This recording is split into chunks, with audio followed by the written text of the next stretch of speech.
Welcome to ESVN, the Emma Sports Vigeland Network show. My name is Emma Vigeland, here to give you some fan takes, to have some fun, to talk about sports through a non-reactionary lens. If you're watching this on the Majority Report channel, subscribe to our YouTube channel, youtube.com/ESVN show, where this show will be migrating over there full time, and OT is already over there where Bradley and I give our best bets, picks against the spread, our locks, if you will, although it doesn't end up being that way sometimes. It's a lock at the outset. That's what we call it, and then it'll turn to, I don't know what the opposite of a lock is. Some sort of string cheese. A key? Yeah. No. Ooh, locks turn into keys. Did you say this wasn't a reactionary program? Yeah, this is not a reactionary I'm in the program. wrong place. Oh, I know. Hello, Bradley. Hi. Say hello to the audience. Hello. But yes, rate us 5 stars on wherever you listen to this in podcast form, pretty please. That would be very nice of you. So check us out on youtube.com/ESVN show as well for clips of this program. Welcome to the show after another, well, maybe the greatest week in the NFL thus far. It was a really fun week, even though my Giants... Kind of a low bar, right? Yeah, it's been a weird year. Although it's the NFL, so it's always even entertaining. Like bad games are good games. Right, that's the thing about it. That's why this product has like a stranglehold over my heart. But this week, I think in particular, was especially drama-filled. You had 2 overtime games that had actually like significant implications, and you had a really fun atmosphere in Germany with the Seahawks versus the Bucs.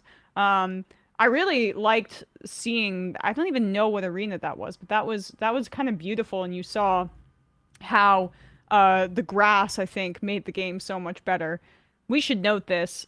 On this program before, we have highlighted the dangers that players experience when they are playing on field turf, because there's less, there's more stickiness. So when these athletes are making hard cuts and they're so fast and so spry that their muscles get torn more easily when your foot gets stuck in the ground, and that happens more often with field turf. And I did not think I'd see the day, but there was a coordinated PR campaign with the NFLPA and a lot of players from different teams who at one point on Sunday all together tweeted support for safe grass fields across the league in the NFL. So solidarity with the NFLPA and the players who chose to speak out on their respective teams against their owners who are trying to cheap out by having field turf instead of rolling grass. So I just Googled it because I wasn't sure, but looks like it was the Allianz Arena, the Bayern Munich arena for the soccer team over in Germany in Munich. So that's where they played that game. And I wonder if that's also partially why the pitch was maybe a little bit more manicured and better kept if it was, a soccer, football. Right. As opposed to a hand egg stadium with the far less, regulated and actually enforced requirements of like making sure that your cleats don't get stuck in turf and basically rip your ligaments out. Yeah. That is like the kind of standard in the NFL. It just looked here. so much better. I mean, you could totally tell that the playing surface was better than, what is provided here in the States for football players at some point. But I also should say, I'm so sorry for burying the lead. Later in the program, we will have Nando Vila on, who you may know. Speaking of footy. Yeah, who will be giving us a World Cup preview, which I'm very excited about. My knowledge is quite basement level on soccer and football. I know some of the stars, and I've done some reading into the odds about who the best seems to have the best shot to win the World Cup this year. Seems like France is a pretty good bet, but I want to ask Nando a bit more about that, and we will get to that later in the show. But speaking of arenas, wow. For people that don't know... Segways are tight today, folks. What'd you say? I said segways are tight today, folks. Oh, yeah, baby. but this one is like breaking as we speak here. So you guys might remember the cryptocurrency exchange FTX. It's been in the news a lot recently because the exchange is now bankrupt. And part of that has to do with its like celebrity CEO type, Bankman-Fried, who, what'd you say? Sam Bankman-Fried, who the FTX was marketed as a crypto exchange. We all understand now, or I hope that you do, that cryptocurrency is a multi-level marketing scheme because there's a finite amount of any kind of coin. The people who have hoarded it at the beginning before you were able to get in on it are the ones who are going to get rich. And when you buy into a cryptocurrency, you are just inflating the value of the finite number of coins that are already in circulation and are being like hoarded, not even in circulation, the coins that are being hoarded by the kingpins that got in a little bit early. But Sam Bankman-Fried was making a ton of money off this cryptocurrency exchange, essentially charging a fee for people that were making cryptocurrency transactions. But because these guys are crooks, and crooks that were able to deceive a lot of Hollywood types and athletes and other capitalists in the space, looks like Bankman-Fried stole around $1 billion from the what was supposed to be in the FTX exchange, funneled it into an affiliated bank, and they made a bunch of risky bets with it. So that money is lost. So he just stole a ton of money from the people that used his service. And what do you know? The Miami Heat are now going to take FTX off of their arena. Now, it's hilarious that they renamed their arena after this exchange in the first place. I feel like anybody who had a few brain cells to rub together would understand that cryptocurrency was a fad and a house of cards that was set to collapse. But nonetheless, I mean, this happened to a variety of arenas around the country, including the Staples Center, which will always be the Staples Center, not crypto.com. But here we go. This is from this morning, or a few days ago, actually, not this morning, Friday. This person who lives in the Miami area who can see the FTX Arena from their condo just showed a photo here of them taking FTX off. And, you know, it goes to show that this was always what we thought. The crypto was who we thought they were. The crypto was who we thought the crypto was, huh? But I mean, were who we thought they were. And it's just like FTX, Binance, crypto, Celsius. Yeah, you got it. Sorry, that's all I know. Yeah, got through all of them. Better than me. But the Heat signed like $135 million naming rights deal with FTX just in April of last year. So this aged like milk. It aged like milk on a hot summer day, sitting out of the fridge. It's honestly insane though, because it's interesting to know. It's interesting to see this play out in terms of like it having not only obviously effects on the sponsorship rights and like, you know, of stadiums, but seeing like as a result of this like very transparent grift occurring that like almost immediately they have to rip the tiling off their roof like the Heat do. And it's also wild to see how kind of just in a very, very short amount of time that this guy kind of sunk his teeth and like his tentacles basically all over in a lot of different disciplines and different areas. Like ProPublica had to tell some of their editorial staff for some of the COVID investigative reporting that they're doing that while they are hoping that they will be able to continue their reporting, all of that funding for their reporting came from Sam Bankman-Fried. Yeah. And then Semaphore, the new Ben Smith, former BuzzFeed editor-in-chief Ben Smith's new media venture, is doing a lot of media reporting on what's going on with SBF himself, and they have to qualify that one of their primary investors is Sam Bankman-Fried. Right. So like this is, if you'll recall, also Tom Brady, obviously crypto enthusiast Tom Brady, Did an just ad with a his year wife. ago, Yeah. just a year ago. Ex-wife. I mean, many things about that ad seem a little dated at this point in time. But in just September of 2021, we're doing an ad for FTX, specifically like getting their friends. Apparently he's calling his plumber. I'm like, I don't think Tom Brady's talked to a plumber in 20 years. Oh my God. The degrees of separation that Tom Brady has from normal people. I bet he doesn't see the plumber in his house. Yeah. But that's the crux of the ad, is like, we're getting all these people to sign up for FTX.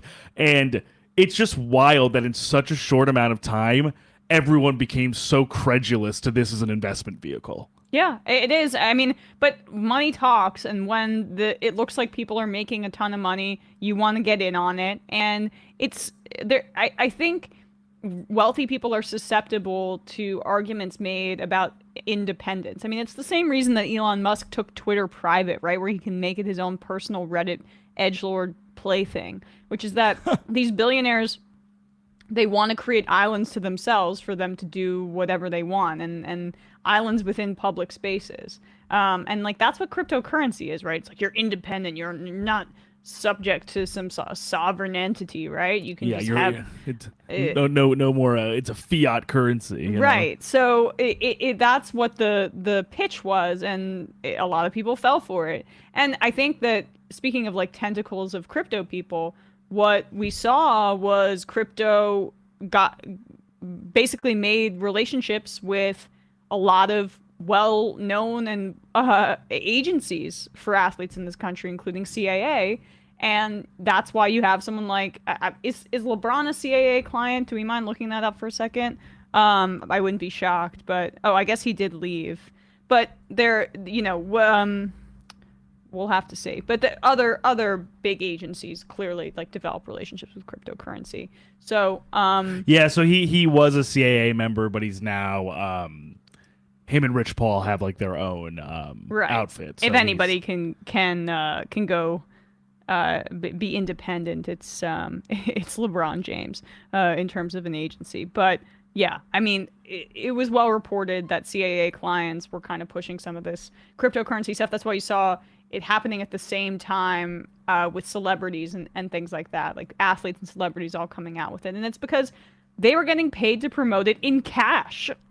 So regular people like you and me would get fooled and then buy cryptocurrency, and the value for the people that have the most of it gets inflated, and then they sell it off, and then they get real hard dollars in their bank account. So that's that. Wonder what the Miami Heat arena is going to be called next. Hopefully they decide to accept a sponsorship from a business that is not going bankrupt and will be around for a second or maybe two. like, I don't know, Enron Stadium or something like that. Lehman Brothers Arena, maybe AIG Arena, Bear Stearns. Yeah. Juicero Arena to compete with Smoothie King, maybe. White Claw Arena. That one might be permanent though. I know, but I feel like some of those things are fads. You like think there Zima. might be a Spike Seltzer bubble? There might be. You heard it here first, folks. Mad money. Although I do love a spiked seltzer, I'll tell you that. Me too. Well, that's that. So, let's turn to the NFL then, shall we? There's some NHL notes as well, some NBA notes. I mean, like the Bucs are still on top. The Celtics still look amazing. Jack Eichel recorded a hat trick against his former team, the Buffalo Sabres, which made me very happy. I was gonna say that was pretty cathartic because I was like, I gotta say, and like, not to be such a dick, but like, the Sabres have been so bad for so long.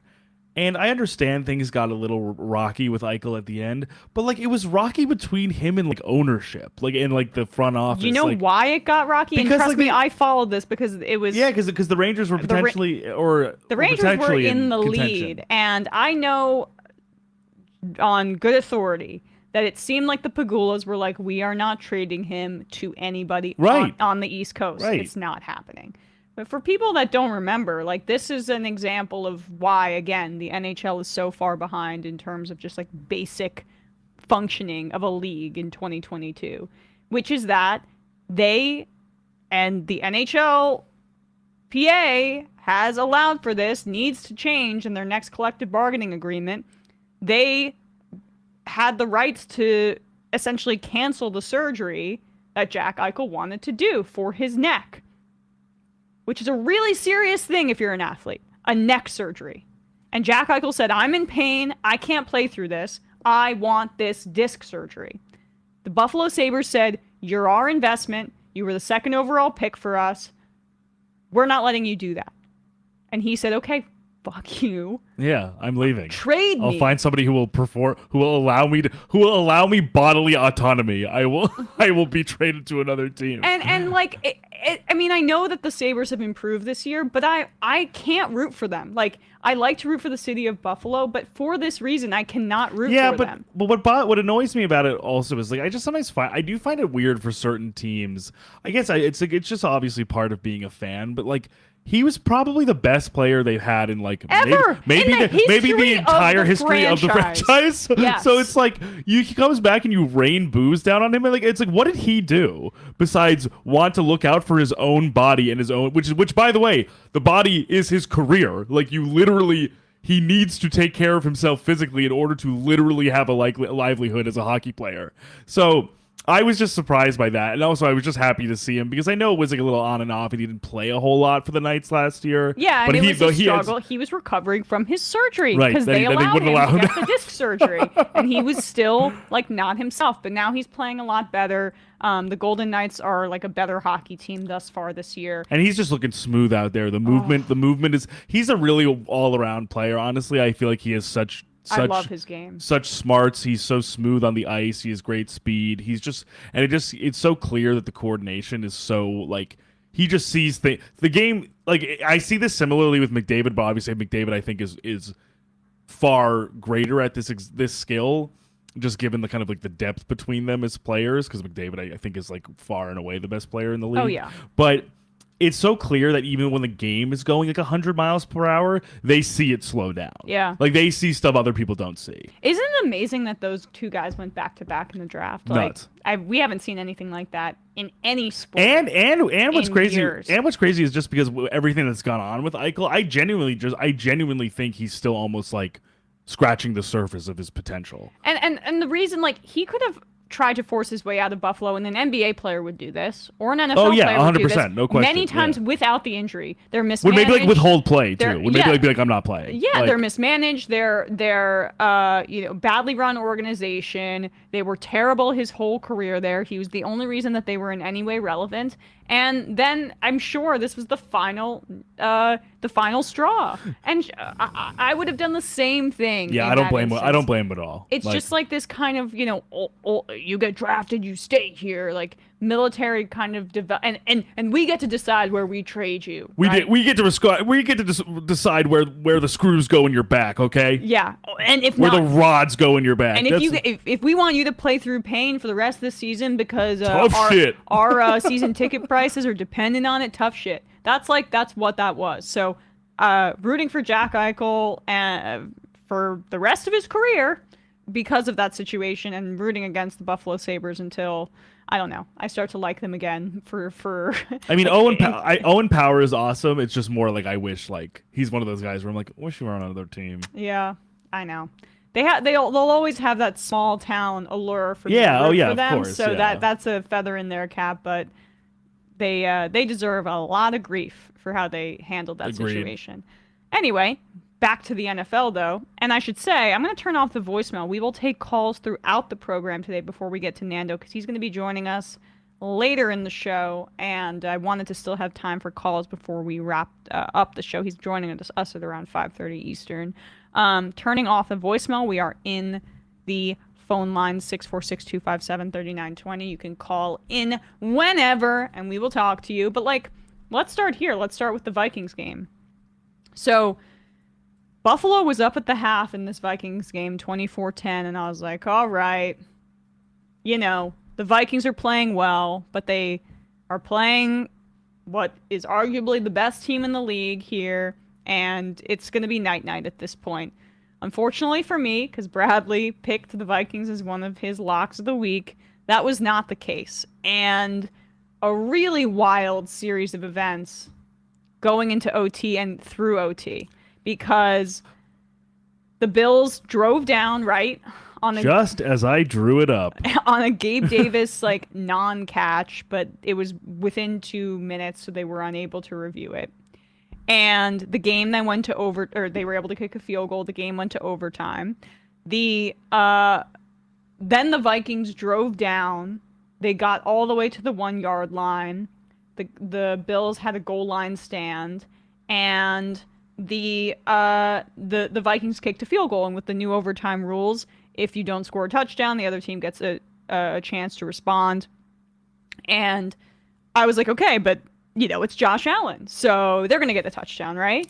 And also like there were a few plays where I was like, oh yeah, like this is over. Like he was marching down the field at the end. Like he was like rampaging. Yeah, like, he was like, he did not seem fully right, but you're like, it's still Josh Allen. But I was impressed by how good he was still looking, knowing what was going on with him physically, knowing that his arm was definitely bothering him, knowing that he was struggling a little bit with the thing we were talking about before, which I think is so true with Allen, is like, for me, it does not reflect at all about what I think about his processing ability or him as a quarterback. Because like you see stuff he does and you're like, okay, like this is why this guy's a cheat code. He's 6'4", or he might even be taller, might be 6'5". He's so fast, he's so crafty on his feet. He's so strong and thick too. And right, meaning like not in a weird way. He's thick as hell. Thick bodied. And meaning that if he basically has nobody open, it's actually almost sometimes more dangerous that he can get where he needs to go on his feet. Oh my god! And he had a few rushes in that game where you're like, holy crap! Because he's just like, it's like almost like Derrick Henry coming at you. I know it's not the same thing. Doesn't have the speed, but in terms of just like, oh my god, this is a really powerful person. They're about to hit me. And who is not only very difficult to take down, he's also like difficult to basically, like you said, like receive his mass, like because he's also running into you. He doesn't shy from contact. I think, honestly, I'm sure some of his coaches would rather he shied a little bit from contact more than he does. But he's willing to frickin' like put his body on the line on some of these rushes. But all that being said, there's like sometimes in certain Bills games where there's one or two plays where you're like, oh, okay, like that's like a boneheaded Josh Allen throw. But here's the thing, and this is where I'll defend him here. It's because they've constructed the team for it to all go through him. Oh yeah, right. That's not his fault. He has to take what's given to him. The reason that he tries to do so much is because it is all on him. And I know that they do have a lot of talent on the team, but it's not the same. It's not the passing game. I do think we're seeing a little bit of a regression with Daboll not being there at this point. Like, there was not much of a fall off, and Ken Dorsey's done a really good job. But I'm not, like, overwhelmed when I watch the way that the offense looks in terms of, like... and maybe I have to watch closer.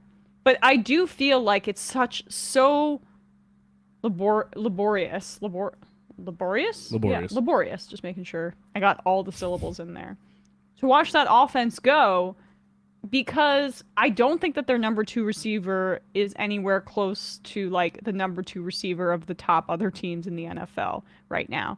I mean, even on the other sideline, like I like the second options on the Vikings more than I like them on the Bills. I like the second option on the Chiefs more. Like if it's Juju or MVS, I like them both better, frankly, than Gabe Davis at this point. Because if Kelsey's their number 1 option, I mean, we're talking about like the team that just took control of the division, the Miami Dolphins. Jalen Waddle is like a number 1 on most teams, right? I mean, it's just like and their run game is still bad. I know they got James Cook more involved in this game, and that was good to see because hey, he's facing his brother, but. I still feel like it's way too much on Josh Allen, and I don't know how sustainable it is unless they find some more balance. And not only, I think balance is a good way of putting it in terms of like, literally like load distribution, like usage distribution, in terms of making it so that if he's not having to uncork unbelievable throws, he also then has to uncork like crazy scrambles to get a big chunk gain. What they're missing is basically, in my view, like any semblance of offensive explosiveness that isn't coming from him. Mm-hmm. Like, there's not really a guy where I'm like, oh, like he could probably, once he gets the ball, tear off for a huge yak gain, a huge yard after the catch gain.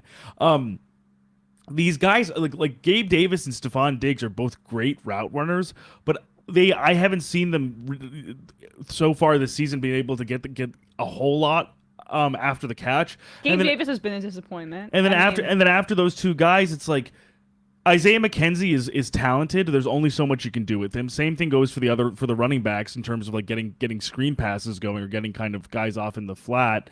There's not a whole lot where I'm seeing basically plays that can be where guys who can basically extend plays the way Allen does. And so as much as it's a great weapon to have, it's very difficult when you're the only weapon or the only reliable weapon. Yeah. Because yes, Gabe Davis may have a game where he does go for 3 touchdowns, like 150 yards, but that's not every game.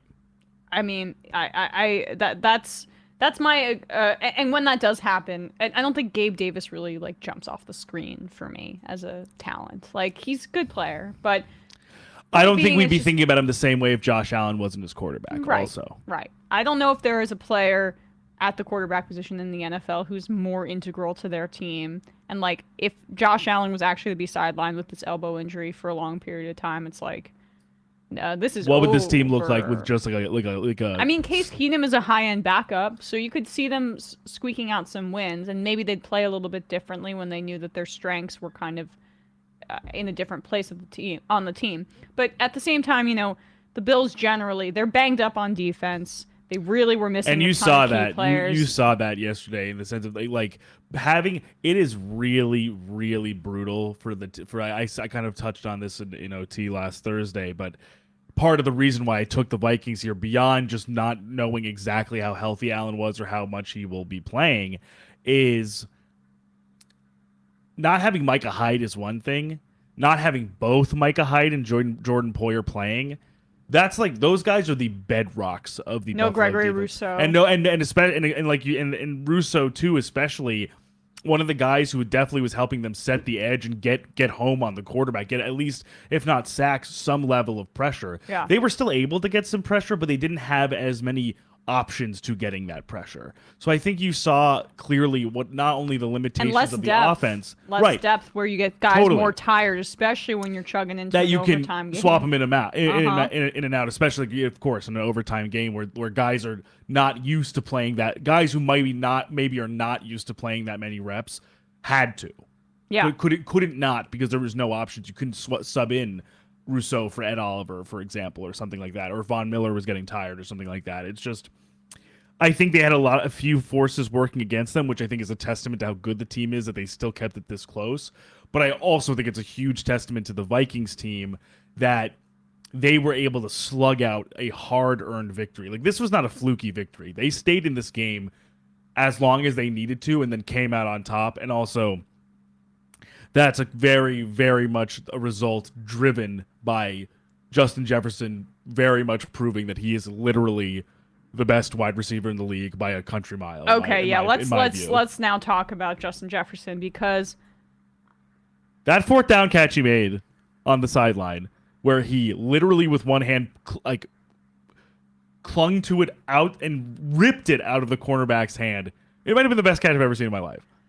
It's up there with Odell Beckham Jr. on the sideline. It was almost like they kind of had similar I would love to see a side by side. Those LSU guys are the catch radius, the catch point shit is just unbelievable. And in terms of like the implications for a team, it's more than the OBJ catch, because the Giants lost that game on Thursday. Oh yes, in terms of actual football. context, yeah, like season context, yeah, because I think maybe that's partially the reason, is just the stakes being what they were. Like, you're going up against essentially one of if not the best team in the AFC in terms of talent. You go to 8-1, like you're kind of controlling your destiny. Potentially, maybe if the things continue to go well in the second half of the season, retaining home field advantage in the playoffs. Like, for him, on a fourth down to keep the drive alive. Like, it was just an unbelievable show of everything. Smarts, effort, reflexes, coordination, like separation. It was just like I was I was gobsmacked watching it. Yeah, and that is why I'm making this case for MVP for Justin Jefferson. Because if hold on, let me just make my case. No, please do. So he had 10 catches for 193 yards in that game. Oh my God. He has over 1,000 receiving yards at this point in the year. It's week 10. Yeah, so him and Tyreek Hill are at the head of the pack here. And an NFL wide receiver has never won MVP. Now, Randy Moss in '98, I know that he had 4 votes for MVP, same team when he was in. I believe that he was on in '98. He was on the Vikings. Yeah. Right. So that and then I know last year Cooper Kupp got 1 vote, but and Jerry Rice has gotten some votes in his career, but like no one ever seriously has at the receiver position gotten close to MVP. Running backs have won MVP a bunch of times. If a running back can win MVP, and I know in the past, like the version of the NFL before it became much more focused on the quarterback and the passing game, having a running back win MVP makes sense. I understand. Then let's adjust. This should not just be the quarterback award. He should be at the top of the list for MVP right now. I mean, the Vikings are 8-1, right? 8-1 or 7-1? They're 8-1. 8-1. I mean, they have been completely carried by Justin Jefferson, and I haven't seen a performance by a receiver elevate an entire team since that year that the Giants went to the Super Bowl with Odell Beckham Jr. completely carrying a washed Eli Manning to that point. And Eli was really starting to decline at that point. I mean, people still, I feel like, don't fully reckon with. I know I'm beating a dead horse here, but how historic that season was for Odell. But right now, it's a very similar thing that's happening in Minnesota. And he just won that game for them basically single-handedly. Yeah, and I don't want to take Kirk credit away from Kirk. He had some insane throws under pressure. The interior of that Vikings offensive line needs a lot of work. That's one of the weaknesses on their team. But I just truly think that at the start of the year, I was making a case for Lamar Jackson for MVP, given the pace that he was on to start the year and how successful. Did I say 2011? I didn't say that. So Odell wasn't on the Giants Super Bowl team. No, I didn't say that. Oh, what we were talking about Eli Manning? Yeah. And Odell? Yeah. But you said you said the Super Bowl. No, I didn't. You did. Oh, really? You said that Eli Manning was washed before he was the season that he went that to the Super Bowl. Playoffs is what. Okay. Is what I meant. Did I say Super Bowl? Yeah. I meant the playoffs. Oh, okay, got it. Sorry. Jesus. Yeah. No, I misspoke there. So anyway, the what I meant was the season that they went to the playoffs and were 1-and-done in the boat game. But yeah, it should be Justin Jefferson at the very least being considered, because Lamar Jackson's kind of fallen off a little bit. He does not have the weapons that other teams do. So yeah, that's my feeling on this. I don't know how you feel about it. Well, the other thing is this is also one of those years where it's like the usual suspects are good, but it's also not as if this is like a year where there are like even, I would say, 5 quarterbacks you could debate. I think it's like 2. Yeah. Like I think it's Mahomes and Allen, and then a very wide drop, because Rodgers played well on Sunday, but he's not playing. He hasn't been playing. He threw 20 passes. Yeah, it's like it's not as if it's enough to be like, oh my God, he's back. Brady has not looked that good. And these are 2 guys who, Rodgers having won 2 MVPs in a row, and Brady leading the league in passing last year, they're not factors there. Stafford's not playing well. Burrow hasn't played well consistently. Herbert's not playing well. Like, I mean, Burrow, yeah, the scheme, and both Burrow and Herbert are suffering from their suffering circumstances, from their schemes, certainly. yeah. But it just is. I think it would make less sense if I was like, oh, like there are 5 guys who are really playing well at quarterback, like to even be in the 3A, 4A, conversation. The only person I would even consider beyond the 2 others I only even consider beyond that, and I really wouldn't consider them, is like Jalen Hurts and Tua, maybe. Like in terms of like, team success. They've been playing way better. That's the thing. I mean, it's a stretch team though. Success. It's a stretch though to even put them in there. The MVP vote is not for like the quarterback on the best team, guys. It's about the player who's doing the most for their team. And both Tua and Jalen Hurts are not doing the most for their team. I'm sorry. And that's also why I wouldn't even say Lamar is carrying that team. Yeah, and like you could even put Josh Lamar Allen for the is first 4 carrying weeks his in there. team. Yeah. I still think Lamar could have like a really good resurgence towards the end of the year. There's a lot of time left. But because of that, all that being said, that's why I think Jefferson actually has a case, because this team is overperforming. He's very much far and away the best player on this team. This team would be far, far less explosive and far less dynamic if he wasn't there. Like, imagine that team if it's Kirk Cousins, Adam Thielen, TJ Hawkinson, and KJ Osborne. I doubt they would have made the trade for TJ Hawkinson at that point, because then the season would have been a little bit like if pre-trade, if it was without Jefferson, it's Dalvin Cook, Kirk Cousins, Thielen, and KJ Osborne, basically, as the offensive core and their offensive line, which has been definitely improving, but not like top tier. I'd say they're starting some younger guys. Like, I wouldn't look at that team and be like, they can make a run into the postseason. No. Justin Jefferson is the reason they are where they are. And that Kirk can basically, when he has protection, make his reads properly and get balls into the vicinity of Jefferson's hands. Yeah. Because he can catch it essentially anywhere. Anywhere. Just throw it to him. So now here I'm going to say my 5 MVP favorites right now. Oh, yes, please. Because I just said 5 is like an arbitrary. No, but just Allen, Mahomes, I still put Lamar up there. Maybe that's irrational, but I feel like he's. I think it's still possible.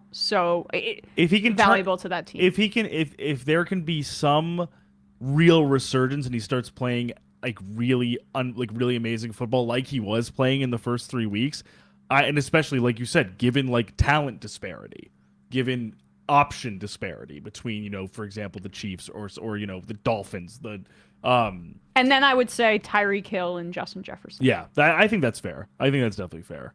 Because Tyreek Hill's on like an absolutely insane pace, and in my opinion, if he had a route tree that could exploit him a little bit more downfield, he would be even more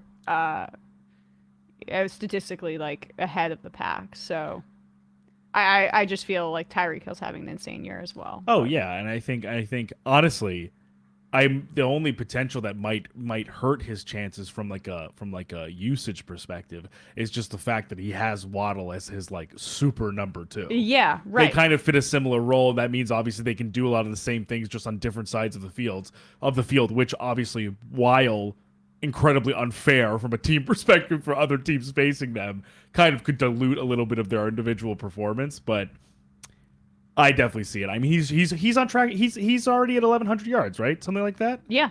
Yeah. We might see all 2 near or over 2,000-yard receivers this season. 2 Kids in a Trench Coat writes in, Tyreek Hill has turned Tua into an MVP candidate, and the Dolphins. Tua is not like forget it. This is a losing battle for me. It's just like, it's like people only read statistics and don't watch the game. Like, over the middle, wide open, Tyreek Hill. Over the middle, wide open, Jalen Waddle, bootleg. I mean, they're putting him in the. McDaniel is putting him in the most optimal position to succeed. We can't blame him for executing in that easy of a system. He's doing a great job. But it's just not. But we're talking about individual awards, purely like you said. I always think at least for me, MVP is always kind of like a negative space thing for me, which is like, would this team still be what would this team be like if this player was not on the team? And obviously, I know it's hard to quantify that because you can't know. But you just look at the roster around some of these people, and I think that's also why I think Jefferson potentially over Reek is in that way, and also Allen over Tua. We might have a call Mahomes to talk about this here. I know. Calling from an 801 area code, 801. Who's this? Where are you calling from? I didn't drink enough water for this. It's your favorite Tua fan, Gabriel from Salt Lake. Gabriel, what's up, man? I'm sure you have some thoughts. Okay, before we get to the Dolphins, I just gotta say one NBA thing. I'm actually not a Jazz fan. I hate them. I'm an OKC Thunder fan. Remember Shai Gilgeous-Alexander, next superstar in the league. Remember him. I know. I kind of feel like he already is getting there. Just no one watches the Thunder. No, but his statement game in the Garden on Sunday. Yeah. That's when you become a superstar. I understand. When you do it in the Garden. He played really the well. Mecca. You're a superstar. Yeah, he. Anyways, the another player that the Knicks passed up on and took Kevin Knox. Instead. I think he's been on 3 teams since. Legend. I think he's been on 3 teams since. Actually, I don't even think he's in the league anymore. No, he's on the Pistons. Oh, okay. So he's been on. Gabriel, what do you want to talk about the Dolphins? All right, I'm so glad you answered. You didn't pick me up the last 2 weeks, and I was getting worried. No. You don't worry about it. What's on your mind? Listen, you can listen. Okay, I just want to make one point. When I called last and I tried to say Tua is better than Daniel Jones, you laughed me up. Can we just get on the same level here and like be on the same plane of understanding and just state the fact that Tua is better than Daniel Jones? No. Oh. Oh. You want to do? You want to have like a dummy hot take debate about it? Then who's got more wins, baby? Well, I guess the Dolphins, all their losses happen without Tua. As the starter. Yes, more wins, I guess. So I just say, but come on, dude. Like, the Dolphins have the best roster in the NFL outside of quarterback, and besides maybe the Eagles, which is why I don't take these two guys seriously as MVP candidates. But I think Jalen Hurts. I'm not saying Tua is MVP. Okay. I'm not. I think if you were to vote, I think Tyreek should be higher. But I think Jalen Hurts and Tua have to be like number 4 and 5 in MVP voting. Like, come on. It's obviously Mahomes won. And listen, I don't hate the Lamar take. I love Lamar. Yeah. But I'm saying Tyreek. Your next quarterback, you mean? Tua's got to be 4. Huh? I'm joking. They can't get they can't get rid of Tua now. They can't get rid of Tua now. I just thought like there was a good chance that Lamar would want to go down to Miami. He's from there. Well, could that was my guy. We gotta respect him. No. I mean I hear you. I look. We got it, Gregory. Tua is executing the offense really well. I totally hear you. He's playing at a great level right now. His release is really quick. He makes great decisions. He's smart. Totally see that. The fact remains that I think his game is quite limited, and that I think that next year, once people catch up a little bit to the offense, his lack of ability to stretch the field is going to be a bit of a problem. Yeah, no, and then this year, dude. This year is going to be an issue when they're in cold weather, and this guy who has one of the weakest arms as a starting quarterback. No. He's going to have a hard time in cold weather. What if the Dolphins get the first seed? Well, there you go. Then that changes. Will you put some respect on him if the Dolphins get the first seed? But that's because of the circumstances. Like I don't. This is not a quarterback league. This is a team sport, and I feel like I decide to like evaluate these players based on what I see with my own eyes about what they are doing in terms of like game-changing throws to contribute to their team's success. It's all on Josh Allen. It's all on Lamar Jackson. It's not all on Tua. Not even close. You're right. So you're right. So that's my thing. Like I love that. I'm rooting for the Dolphins, but I feel like I can't have an honest conversation about how the team is constructed without Tuanon coming for all of us. I'm not Tuanon. Yeah, I'm a Gabriel, fan. I know you are. He takes I know. issue with that. So like maybe I sound like an arm strength, fetishist or fetishizer, but it's the most important. Oh, by the way, we have to talk about that. We have to talk about that. If you're playing in cold weather, you need a big arm. You need a big arm. No. The arm is so overstated. He literally can throw 60 to 70-yard bombs, and people don't even pay attention. That's the disgusting thing. He cannot throw a bomb. Yes, he can. Oh my gosh, Emma, please go watch the Chicago game.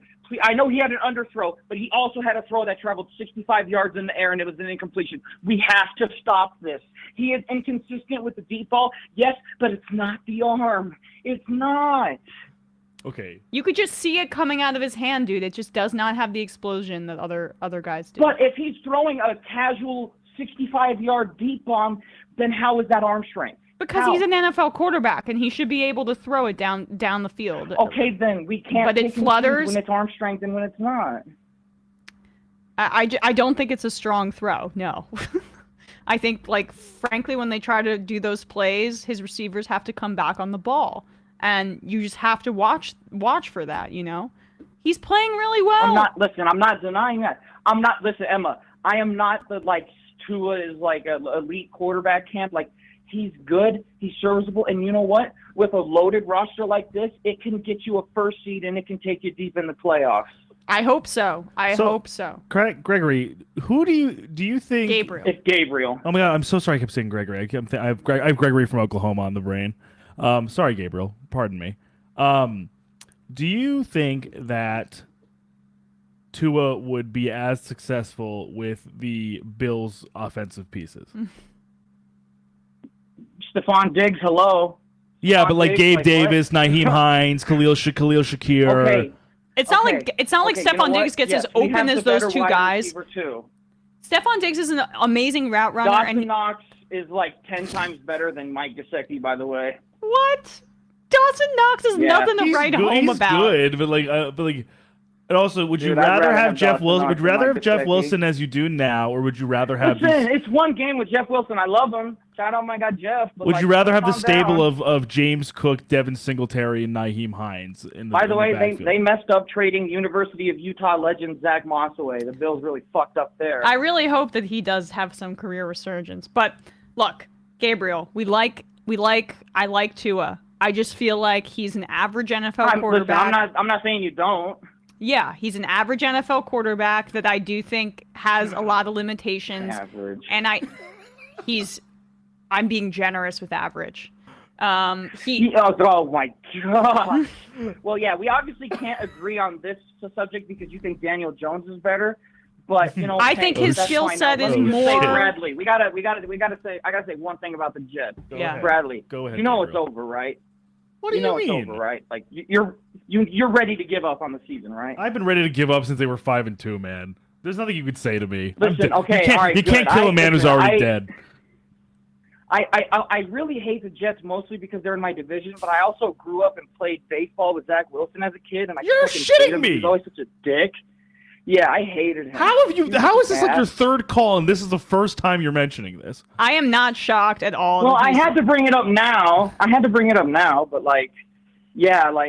have that built-in bias, but I also just don't think he's a good NFL quarterback. Who has a higher ceiling, him or Tua, Gabriel? Higher ceiling? Yeah. I'd say it's about neck and neck, but Tua has the way higher floor. Tua does have a higher floor. Oh yeah, Wilson's floor is the cellar. But can you just tell us, and we gotta let you go, Gabriel. Can you tell us one quick story about why Zach Wilson is an asshole? Yes, I need to know. You have to just what was he like? Okay, so he was all right. I grew up with a pretty not wealthy, but my family did all right. But he had that different level of wealth, right? Yeah. Like mom pulling up in a six-figure car and shit, and so he just carried. He was great at every sport, by the way. So of course. So just his arrogance. But one time specifically, I was playing catcher. I had a bad practice, and he just would laugh every time I dropped the ball, and it's just shit like that would just stick with me. And he was never a good teammate. It was always just about him. So. Aww. What a turd! All right. What a little shit. Gotta go, Gabriel. I appreciate you taking my call. Thanks so much. Gabriel. Sorry for calling you Gregory before. And maybe I was wrong. He is average. I should not say below average. I was being a little bit trying to be inflammatory. All right, so we can agree on that. Fair enough. Hey, next time I call in, we'll talk about the World Cup. Okay, sounds good. Check out Nando later on the show. Appreciate it. I I mean, like, Arm again, strength I could, fetishist, huh? I guess I am. I mean, I just like, yes. I like, it's like saying I like NBA players that can shoot. It's just like, yes, the arm strength, the ability to fit the Oh, you're ball saying into it's tight like windows. it's obvious. It's like, obvious. Yeah, I mean, and then yeah. you talk to literally or listen to any quarterback that's ever played in the NFL, and like they value arm strength because that means that you can fit the ball into tight windows, play in cold weather, play in conditions, and it's, you know, that I do think is like the most valuable of the traits.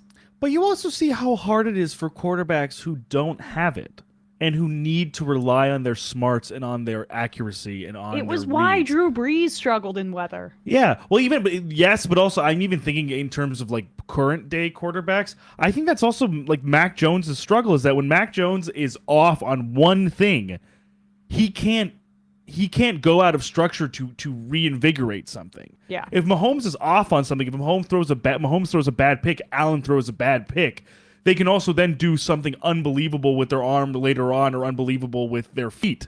It just puts more pressure on defenses. Absolutely. Left wing Limbaugh. Emma is too harsh on Tua. Gabriel is wrong about Tua's arm strength. Fine, fair enough. Chris and Flora. Emma, No, that's too judicious. Longtime Doll fan here. Old enough to remember David Woodley. This is the closest we've been to the Marino days since the Marino days. Tua is doing everything right this year. There's been a deep ball problem, but outside of that, it's been fantastic.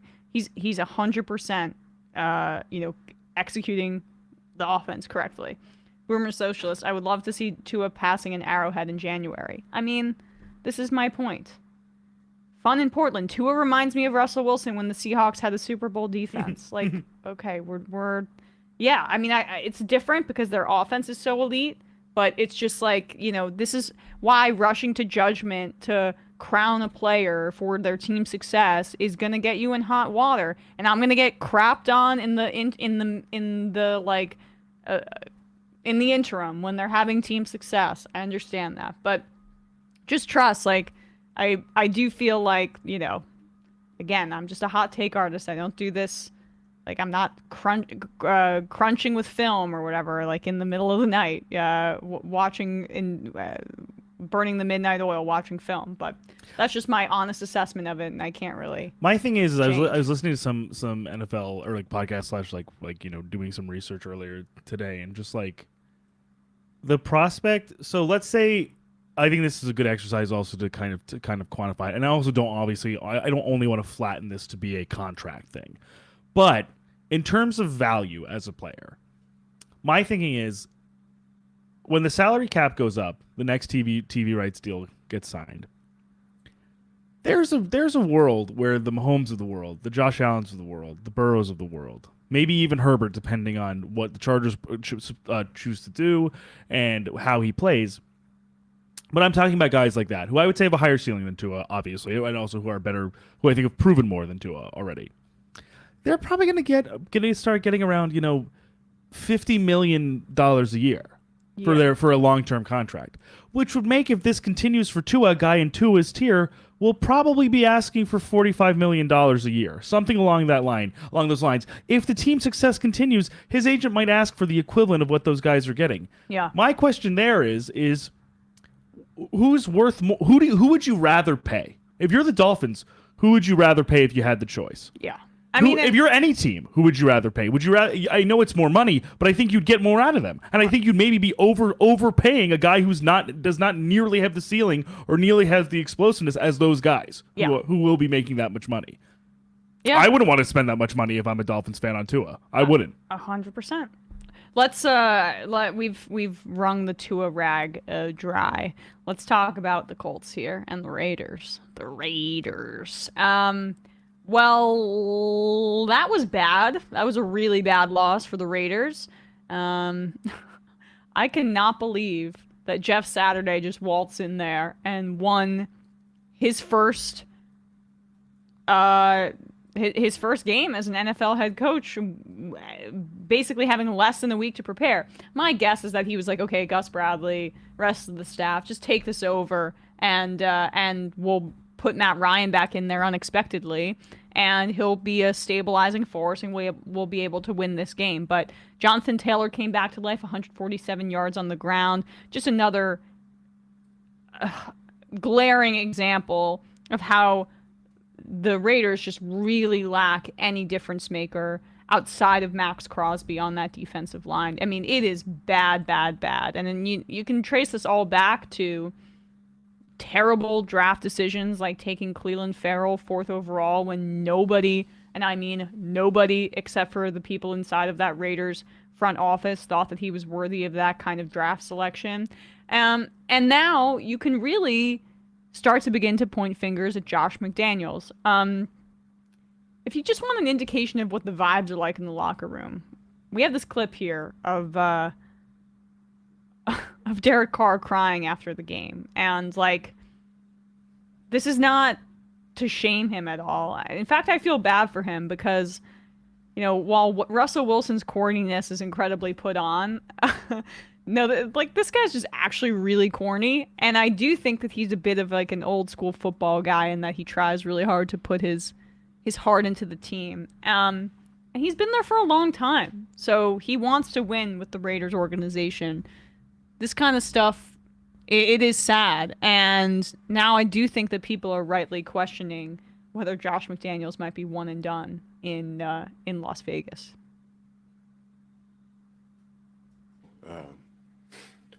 No, I love Josh. I love the car. I love our coaches. They've had nothing but success, you know, way more success than I've ever had, you know. And, you know, I'm sorry.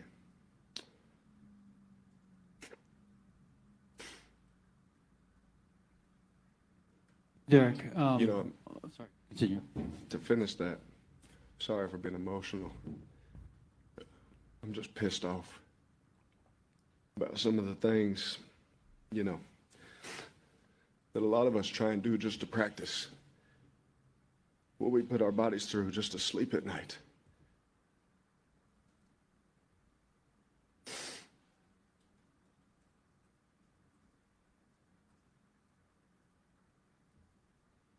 And for that to be the result of all that effort pisses me off.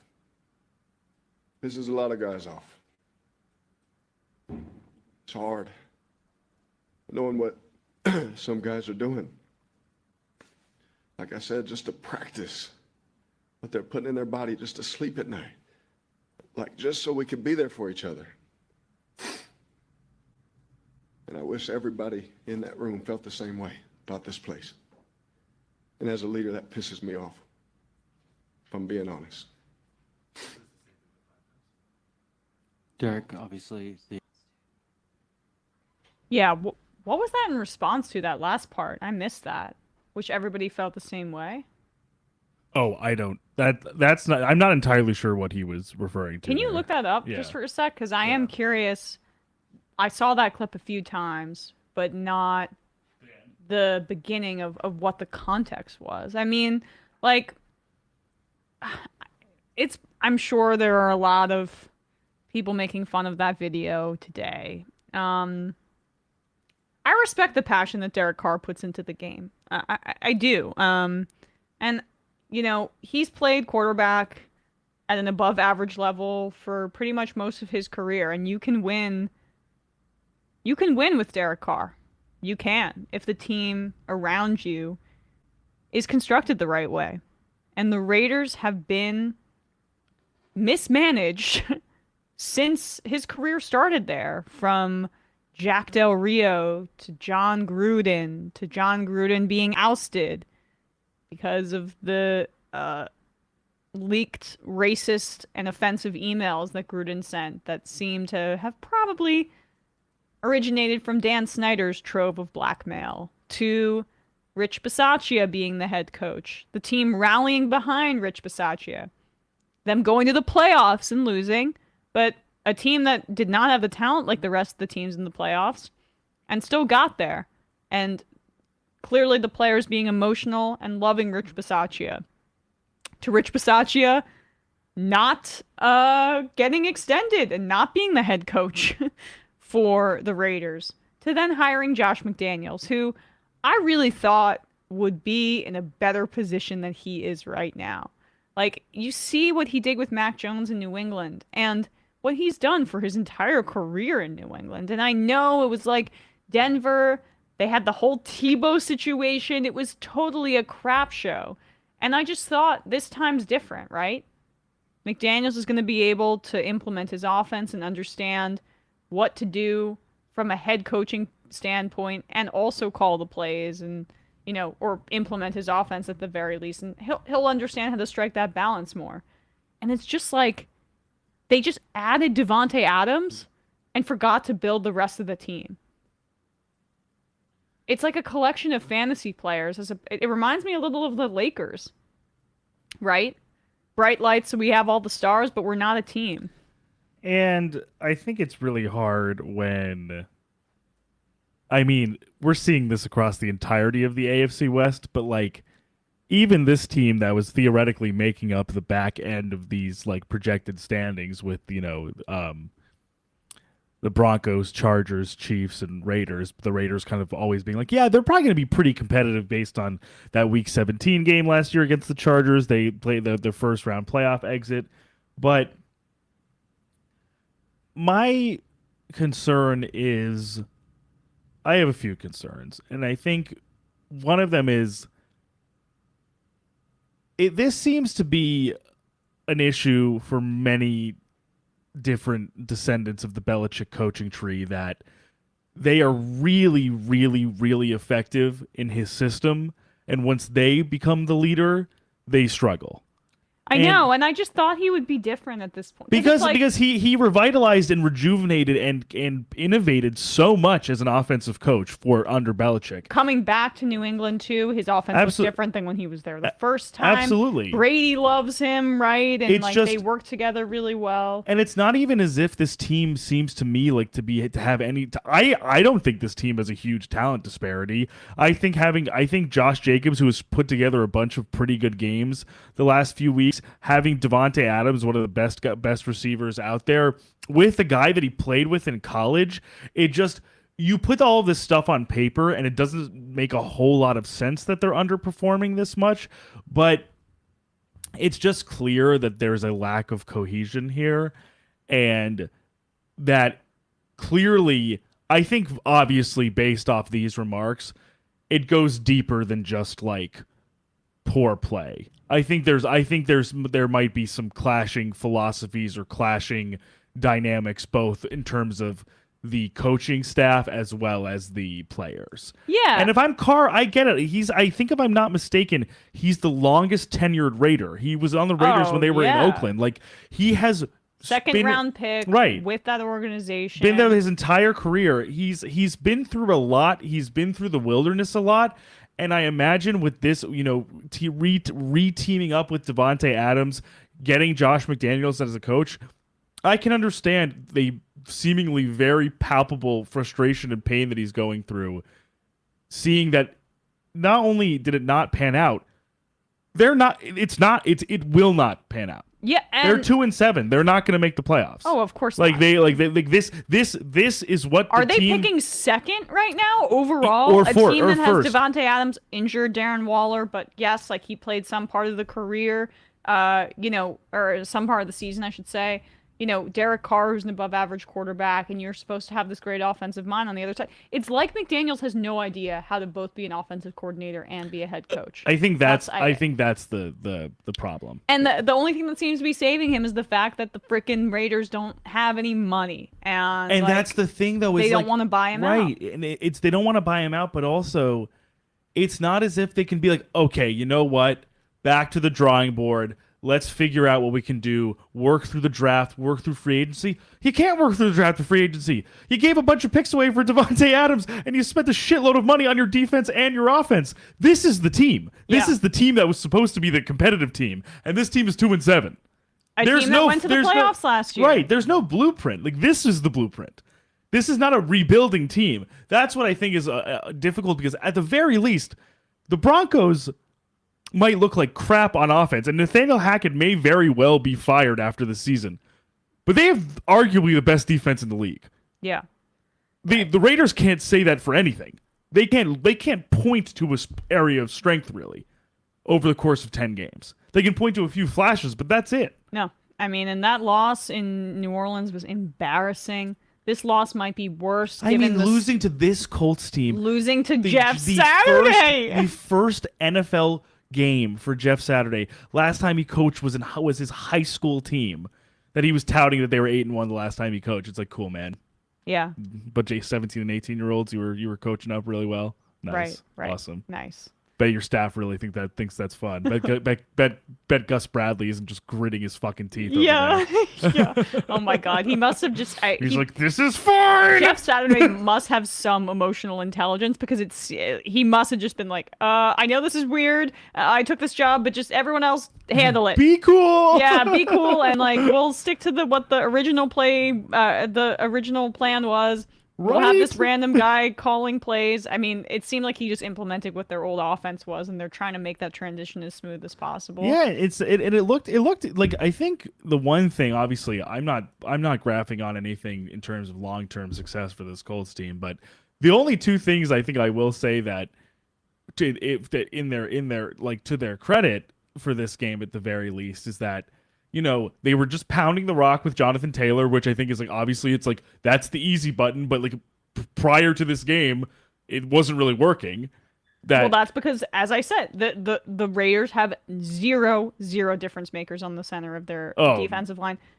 And even Max Crosby is that's like, it. But he's on the edge. And so, like, you know, it just, I would be very, very worried if I were a Raiders fan, because just the crying like that, it's just hard to come back for that from those vibes. The vibes must be so bad. So in the bleak locker in room. Vegas. Yeah, it's just if McDaniels is being any more like Belichickian and making it a militaristic style of locker room, they've lost, you know, good old guy Rich Bisaccia, and now it's hard-noser Josh McDaniels, and they're losing. Oh boy, I can't imagine what that locker room is like. Now, let's talk about some other games really quickly. Let's talk about Packers-Cowboys. I should have known. And I should have thought about this more, that Aaron Rodgers had one last middle finger to Mike McCarthy left in him. Now, Rodgers did not play very well. He was efficient. He was 14 for 20 for 224 yards, and he threw 3 touchdowns. But, you know, 20 passes a game, that's not Aaron Rodgers. They decided we're going to go with the run game and keep Dak off the field, and they were actually really successful. And Christian Watson had a breakout game. Good news for Packers fans. It's hard to know how much the thumb is affecting Aaron Rodgers' throwing. It looked really pretty on that deep ball to Christian Watson, but other than that, I did not think Rodgers was like a huge factor in the game. He still is being uncharacteristically conservative as a player and as a quarterback, but the icing on the cake for me was Mike McCarthy making just a typical dumbass game management decision that I'm sure had Aaron Rodgers like seeing ghosts on the sidelines about his old head coach there, and they decided to go for it in overtime on 4th and 3 for no reason. They could have punted. They could have and also, couldn't they have made a field goal at that point, Bradley? Could you look that up? Where were the Cowboys when they decided to go for it on 4th and 3? Okay, let me yeah, check that. Because I just remember yelling at my TV and like starting to laugh. Yeah, here we go. And the Cowboys were up 28-14. They were on 4th and 4 on Green Bay's 30 and Green Bay's 35. The 35. Right, there you go. So either kick it, don't go for it, because then you give the Packers the ability to drive down the field, and all they need to do is score a field goal to win. And that is exactly what happened. So if they had kicked the field goal and gone up by 3 points, the Packers would have had to get into the end zone because of the overtime rules to actually win the game. And Rodgers was able to find Alan Lazard, for like an over 30-yard ball, and then Green Bay kicked a field goal. They were deep into Dallas territory and ended up winning.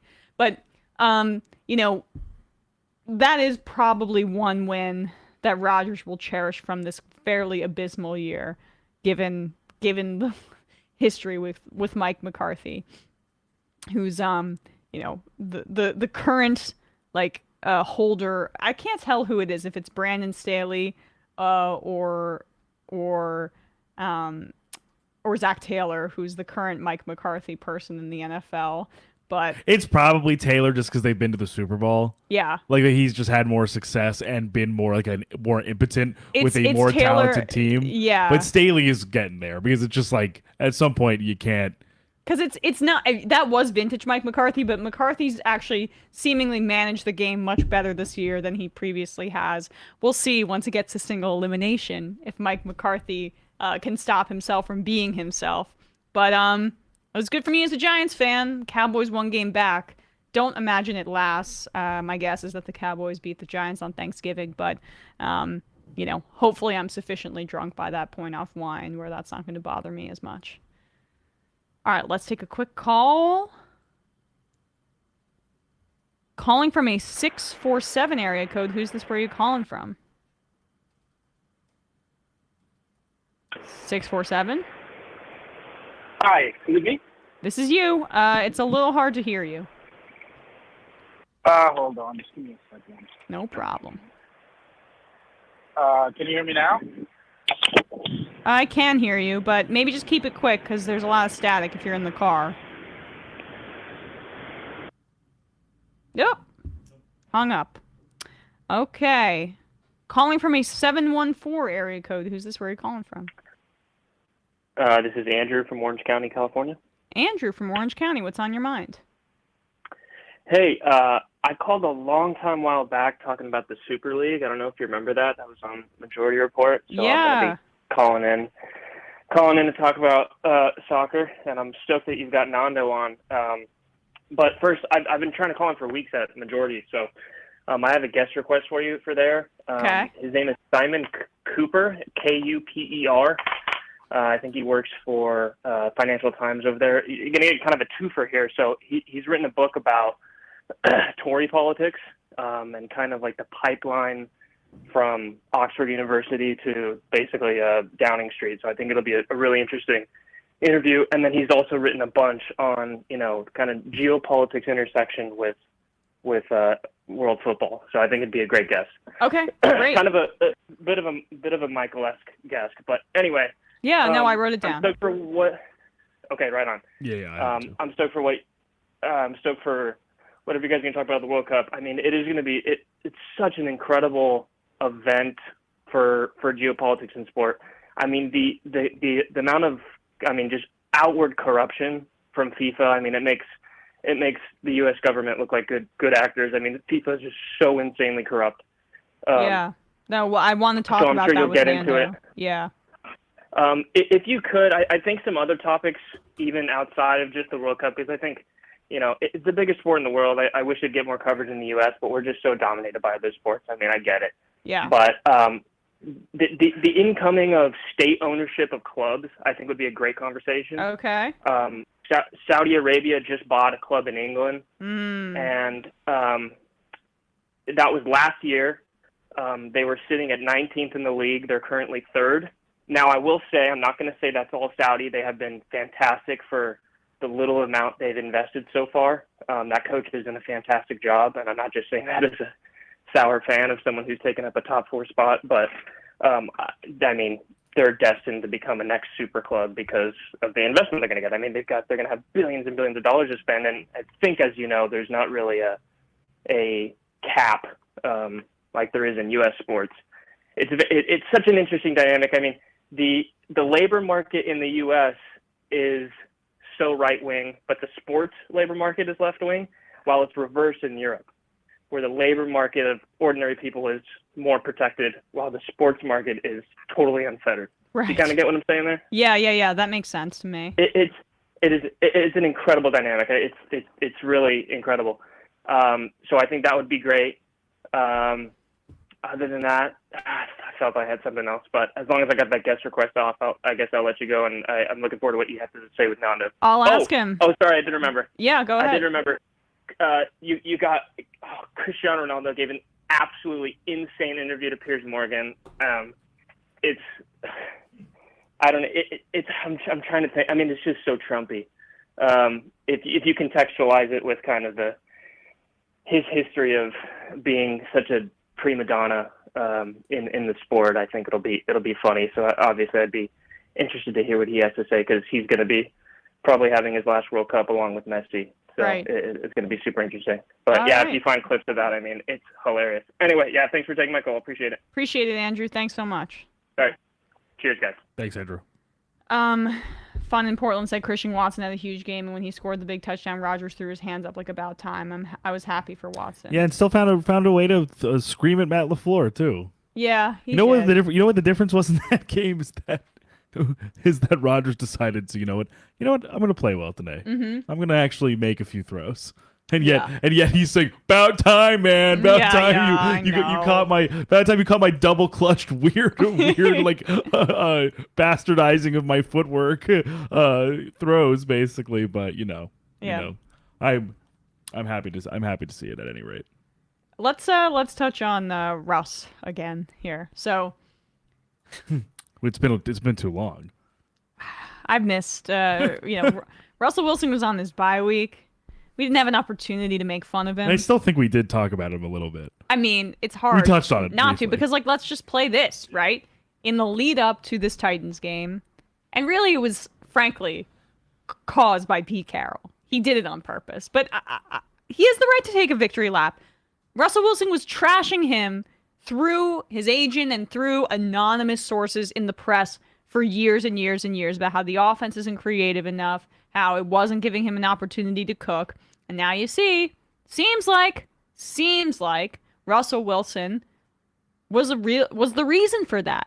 Because unlike Tom Brady, unlike a lot of just like the really successful quarterbacks in this league, he thought he was too cool to wear a wristband, according to Pete Carroll. And it's true. Like, when I thought about it, I realized, wow, I mean, he wore a wristband, I believe, the last game he started before this Titans loss.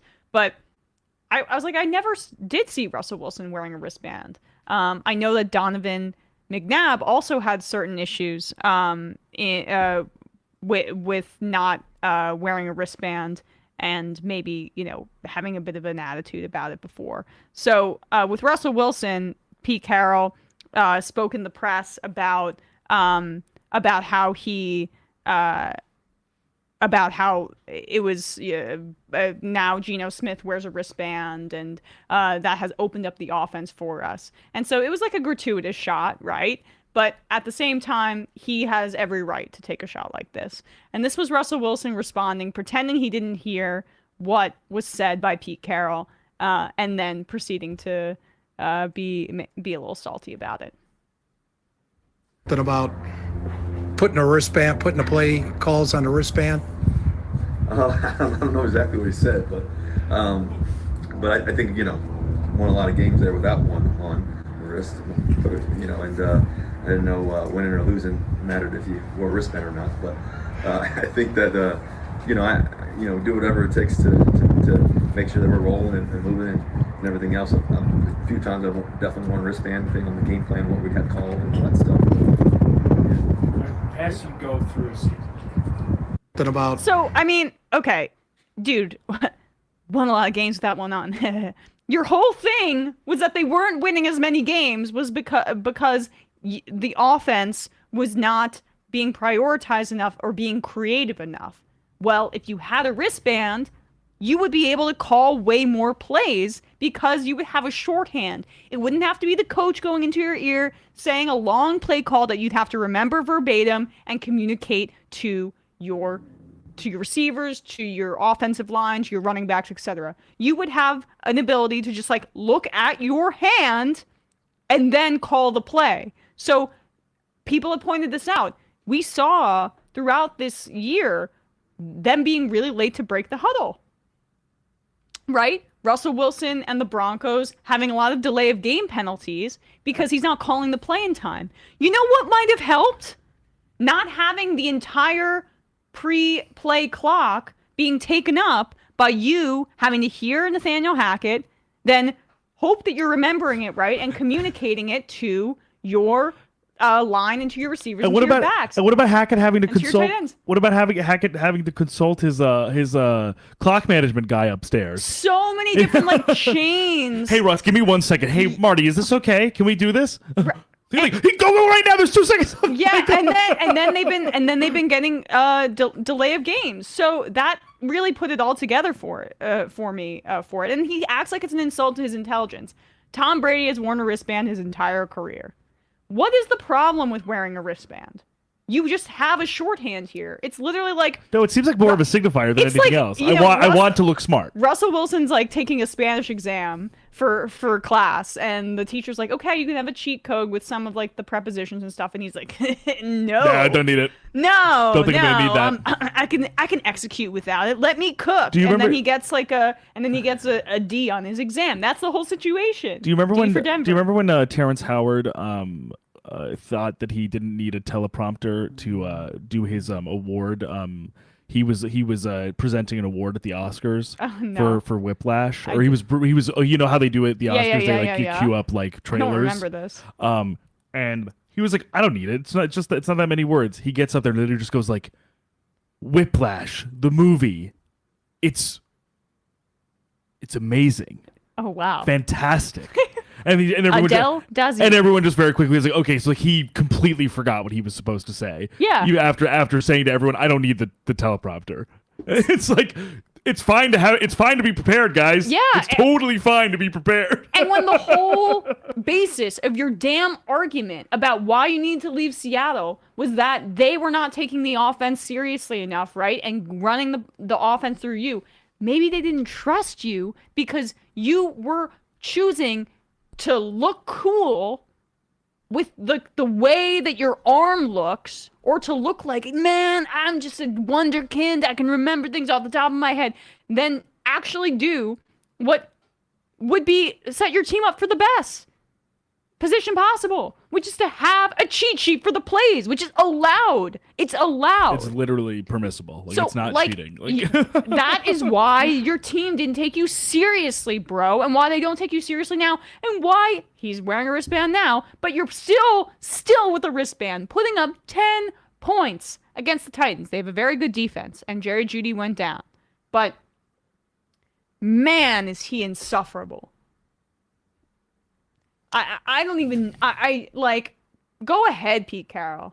Like, if that was what you were dealing with for years, he wouldn't even put a freaking wristband on his arm. And then he goes out and is trashing you in public like, the offense is in the Stone Age. No, they're not taking advantage of my ability to actually be an athlete in this offense. I can be Patrick Mahomes. I can be Lamar Jackson. I can be Josh Allen. I can be Aaron Rodgers. I can have the offense run through me. And then that's what you're doing behind the scenes?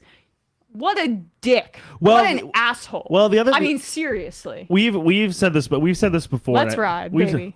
Let's ride. I'm going to go get his Subway sandwich after this. Yeah. I'm feeling dangerous. You're feeling dangerous? I need a freaking danger witch right now. You want diarrhea? Get the dangerous sandwich.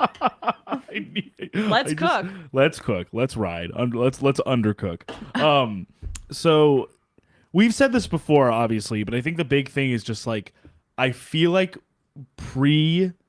this season starting and hearing the discord and turbulence surrounding, the Seahawks and the end of the Carroll Russ era, that like a lot of this was either A, on Pete Carroll, or B, that the Seahawks would be the team to suffer as a result, that Carroll maybe would not be able to adapt after Russ left. And it's clear that the opposite is essentially true. That Carroll might be old in age. He's 70, 71 years old, but he has adapted very well to a team that it's pretty unrecognizable from the Legion of Boom days. All three, Earl Thomas, Cam Chancellor, Richard Sherman, all not playing. Bobby Wagner's on the Rams. Russ is gone. Doug Baldwin's retired. One of the only real holdovers is Tyler Lockett, and that's basically it. And this team is playing really well and really overperforming, and Russ looks like a frankly bad quarterback. Just like a aging quarterback who is kind of hit his ceiling at this point in his career. He's had maybe like 3 commendable throws. He was 21 for 42 yesterday, and I'm not like completion percentage person, right? Because you could be a 75% completion percentage. You could be Aaron Rodgers last game, where like, but he threw, his completion percentage has been up, but he's not actually stretching the field like he used to do and make that's the thing. It's game-changing throws. Russell Wilson is throwing downfield, but he's throwing into triple coverage. That's it, and none of these plays look like they're designed for that purpose. If he's not dinking and dunking, you're right. He's literally just saying a prayer. He's throwing into not even tight windows, like closed windows. Yes, right. Like just heaving it up there. So it's just like, I hope this finds somebody. he's playing terribly, and part of, I think this just sheds light on somewhat of what Nathaniel Hackett's dealing with too. Not saying he's been great and the clock management is poor, but you have to wonder how much of that clock management is because Russ is struggling to get the playoff in time, because and maybe that's that the clock management has, by the way, it's been better since he's had that wristband on for the last 2 starts of his. So we'll see, but just another example of that guy putting his ego before the team. And the reason that that Carroll was saying this about Geno Smith is because Geno Smith is taking advantage of the wristband because he cares about the team winning, not him looking cool. And also before we end here, even though they did lose in Munich, but notice how he says, "I won a lot of games with no wristband." Recall Tyler Lockett saying, "It's nice to be on a team where one guy doesn't care about who gets the credit." Mm-hmm. I think standing up there with Geno Smith. I think we're seeing a few layers. I think also, just again, it might be incidental, like I said, but again, he's alone at the podium. Yeah, well, not saying, of course, he's doing coverage. I just mean it's just funny that like we were like the only time we've watched like Geno is like when he's like flanked by his teammates, his teammates giving him like, showering him with adulation, and Russ is just like, you know what? I didn't need a wristband. Yeah. I won a lot of or he said we, but still. But yes. Anyway. Oh, did he say we? Sorry, Russ. Didn't mean to. Well, I'll slander you for what you give me, not for what I imagine. Point still stands. All right, guys, we have Nando Vila, so we're going to take a quick break, and when we come back, we'll be talking about the World Cup. We'll have him just for a little bit, then maybe we'll do some football coverage, a call or two, and then get out of here. So, taking a quick break, be right back.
We are back, and we are joined by Nando Vila. And Nando, what's your official title now?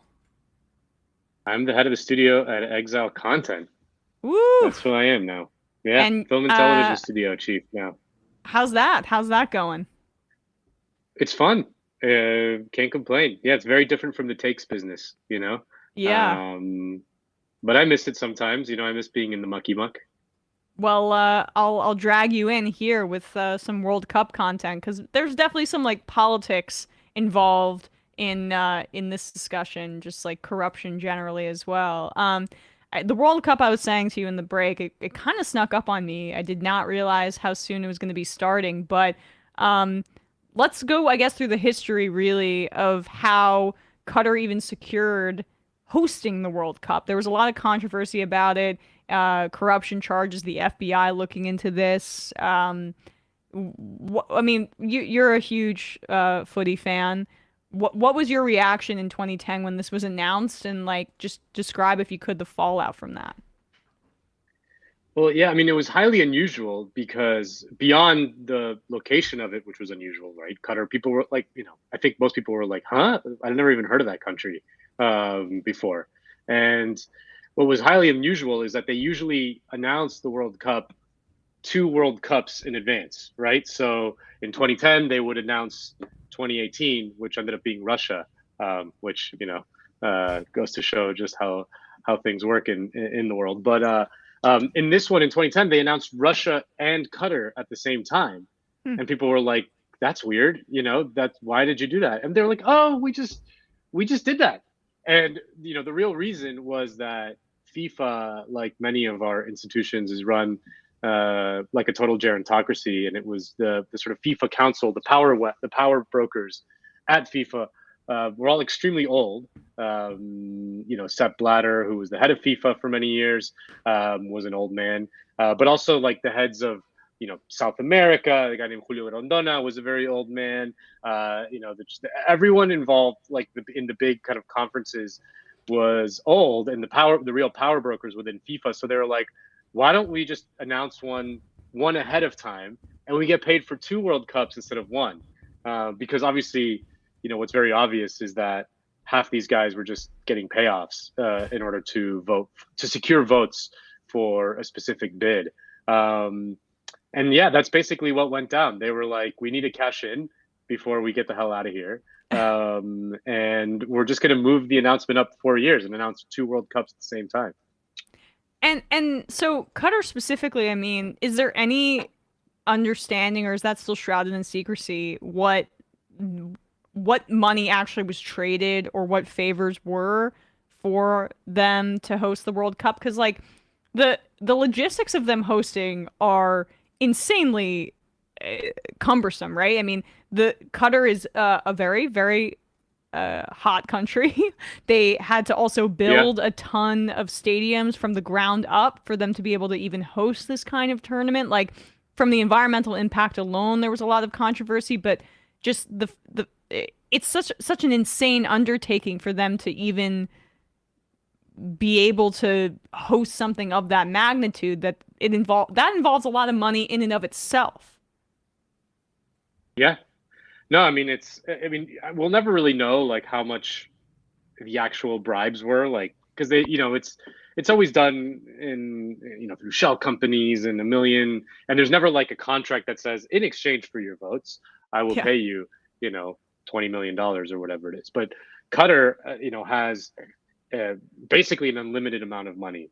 And they identified soccer, as did other oil states and other, you know, major oligarchs, identified soccer and generally sports, international sports, as a great way to exert soft power, what we would call sports washing. So Qatar, for example, owns, aside from hosting the World Cup, they own PSG in Paris, one of the richest teams in the world now. Who, you know, Messi plays there, and Mbappe plays there, and Neymar plays there, and Sergio Ramos plays there, because they have basically unlimited money and can pay them whatever the hell they want.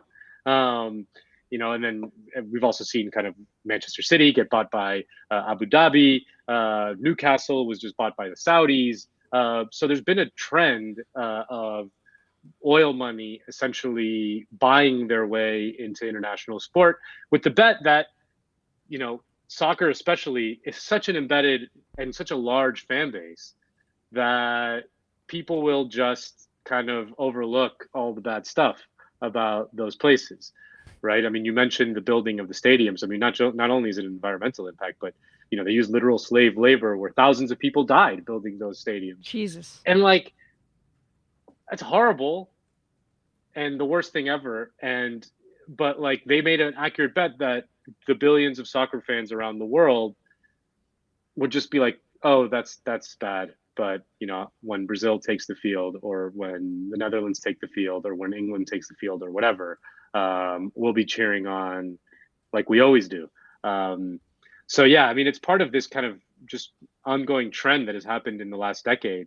You know, the international sports, whether it's the World Cup or the Olympics or international figure skating or whatever, are extremely easy to corrupt, right? Because they're not subject to any kind of one government's authority, right? It's much easier to corrupt FIFA, this supranational organization, than it is to corrupt, like, say, the NBA, because the NBA is subject to American laws and the American government, and you can only get away with so much. Who's going to prosecute FIFA? I mean, they can prosecute them in individual countries, but the bulk of it is, you know, done outside of those jurisdictions. And so as an institution, it's very, very difficult to censor FIFA, to, you know, throw anyone in jail, to anyone meaningful. So that's why the sort of bet from these oligarchs is that we'll be able to get away with almost anything. And it's probably true.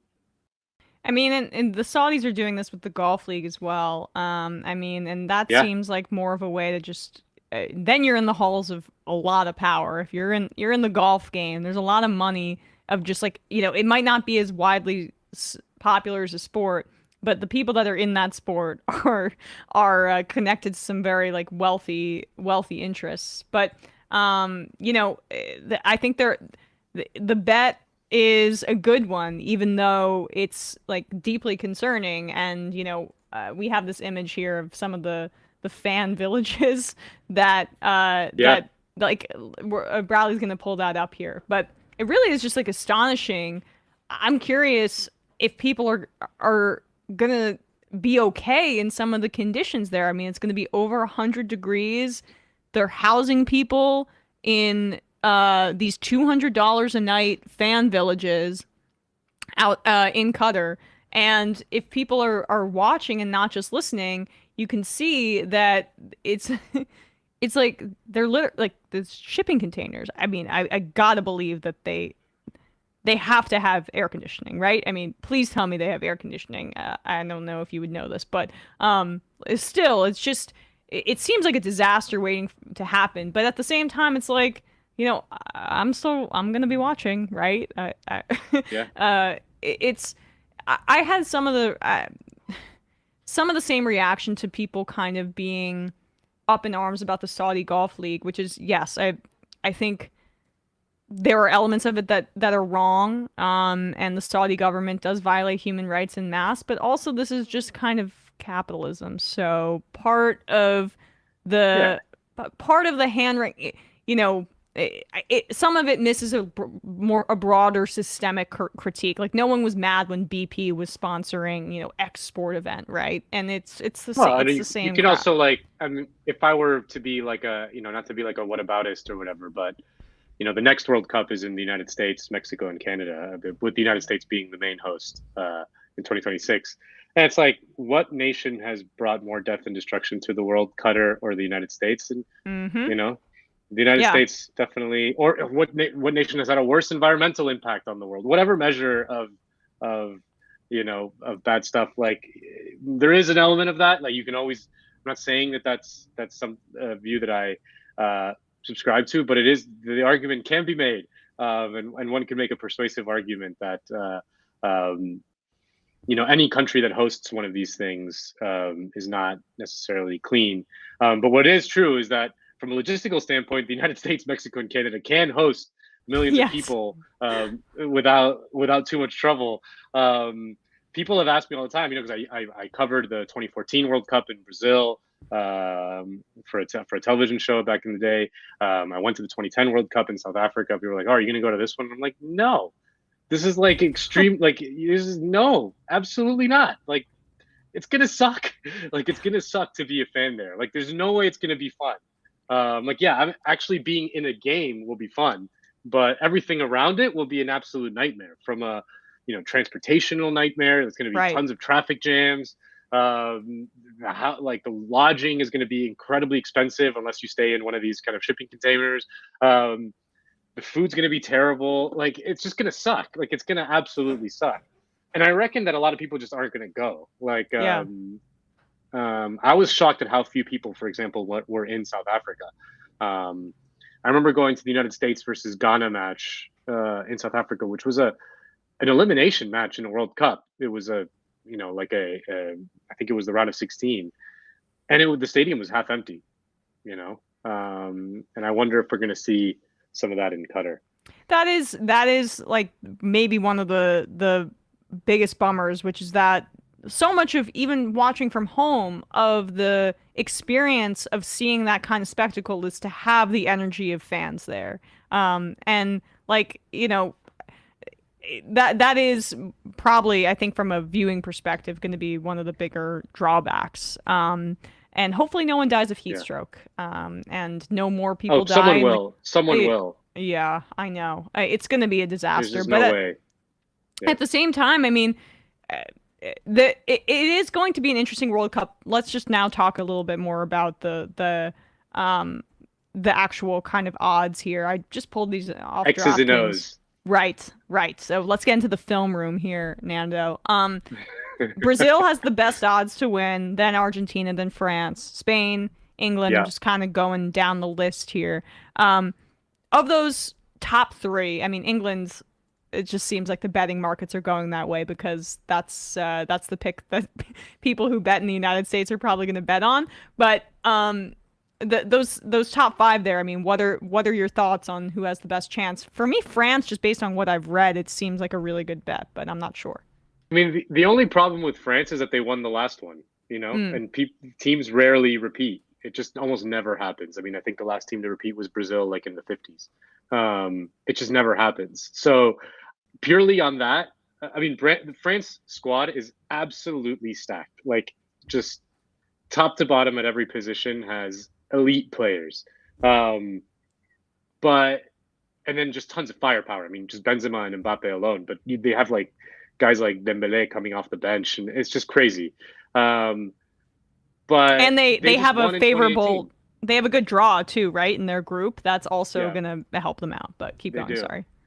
But that would be my only thing is just, are you going to bet against the guys who just won the previous one? And it never happens. It's just almost like most teams that win the next time around, they usually like fall on their face. So that would be my only caveat for France. Brazil has also like a very strong stacked squad. Like, I'm not surprised that the betting markets have them number one, and because they also in qualifying, like, just absolutely walked through South American qualifying. I mean, and South American qualifying is very, very difficult. It's very everyone plays everyone. It's not like in Europe where you get assigned a group and you only play the people in your group, and it's not that difficult to get through European qualifying. South American qualifying is brutal. Everyone plays everyone, and you have to go play in Bolivia, in like a 3,000, 3,000 meter high stadium somewhere in the mountains of La Paz, or it's just like really tough, or Chile, where it's like always really tough to play, and Brazil just absolutely dominated in a way like a team in South America hasn't dominated in a long time. So Brazil, definitely would be one of my heavy favorites. Argentina is interesting because even though they don't have as much talent as France or Brazil, like nowhere near as much talent, they do have Messi kind of sneakily putting together one of his better seasons in years. That's amazing. It seems very clear that, I mean, he really struggled last year at PSG, like very, very below his usual level. He's recovered pretty like amazingly well this season, and it's pretty obvious to me that Messi sees this as his last chance and is just turning it on. And he could like, and no one's like because he went to PSG and no one watches the French league and no one gives a shit. Like no one's watching him and like he's like out of the consciousness in a way. People like forgot just how great he can be when he really wants to. And he's like quietly putting together that kind of season at PSG. So you can see him walking into the tournament and being like the player of the tournament and totally surprising people, which is strange to say about Messi. And you know, I don't know if you saw like EA Sports, so the FIFA thing, they run a simulation and before like the last 4 or 5 World Cups, and they've predicted the winner every single time. Oh wow! And they predicted Argentina to win. So take of that what you will. I mean, that would be an incredible story, right? And just in terms of writing some of the storylines coming out of the World Cup, like having Messi maybe in the twilight of his career take it home. It just Argentina hasn't won since the 80s, right? Since 1986, when Diego Armando Maradona won a World Cup basically by himself. Yeah, they made the final in 90 and they made the final in 2014. But they lost both of them pretty narrowly to Germany, actually, both times. But I think if Argentina wins, you know, Messi probably solidifies his legacy as the greatest of all time. I mean, it's like the one big kind of asterisk on his record is that he didn't win a World Cup. And it's always kind of unfair. You know, winning the World Cup required a lot of timing and luck and, you know, having a good team at the right moment and all that good stuff. But he did play in a final. They lost. You know, if he does manage to win it this time, I think it would be very, very difficult for someone to make the argument that he's not the greatest to ever play. Right now, it's always like the trump card. It's like, you know, the Stugatz argument. You know, how many rings? I hate that. I hate that shit though. Nando. Yeah, like well, you know, this is like everything. Because you're a smart sports commentator. You know. Thank you. Well, that's literally you've crystallized everything that I hate about sports media in that one just like statement there, and that's it's just it puts the hairs on the back of my neck up, standing up, just thinking about that. But like you mentioned Germany there, they have the 6th best odds by a lot of books. What's your take on their chances? Here's a rule of thumb. Never bet against Brazil or Germany in a World Cup. If you look at the last 70 years of soccer, since the 1950s, the amount of times there's been a World Cup final without either Brazil or Germany, I think it's like 3 or 4 tops. Wow. You know, Brazil and Germany are always in the mix, always in the mix for a semifinal easily, if not to play in the final. The Germans, they always sneak up on people because they never are built around superstars. Like they have no mega stars. They don't have anyone at the caliber of Messi or Neymar or Benzema or, you know, they don't have anyone like that, and they almost never do. But you know, they won it in 2014. They played in the semifinal in 2010. They played in the semifinal in 2006. They played in the final in 2002. They're just always in the mix. You can never really bet against them. So the Germans, you can just like any analysis. I mean, there's that famous like Gary Lineker line. You know, soccer is a very simple sport. Gary Lineker is the England legend and who's now a commentator on BBC. So soccer is a very simple sport, or football is a very simple sport. 22 guys like chase a soccer ball and then Germany wins. You know, they're just historically such a powerhouse. England, on the other hand, who are stacked with talent, are having a ton of problems right now. They lost at home to Hungary 5-0 to Hungary at home, 5-0.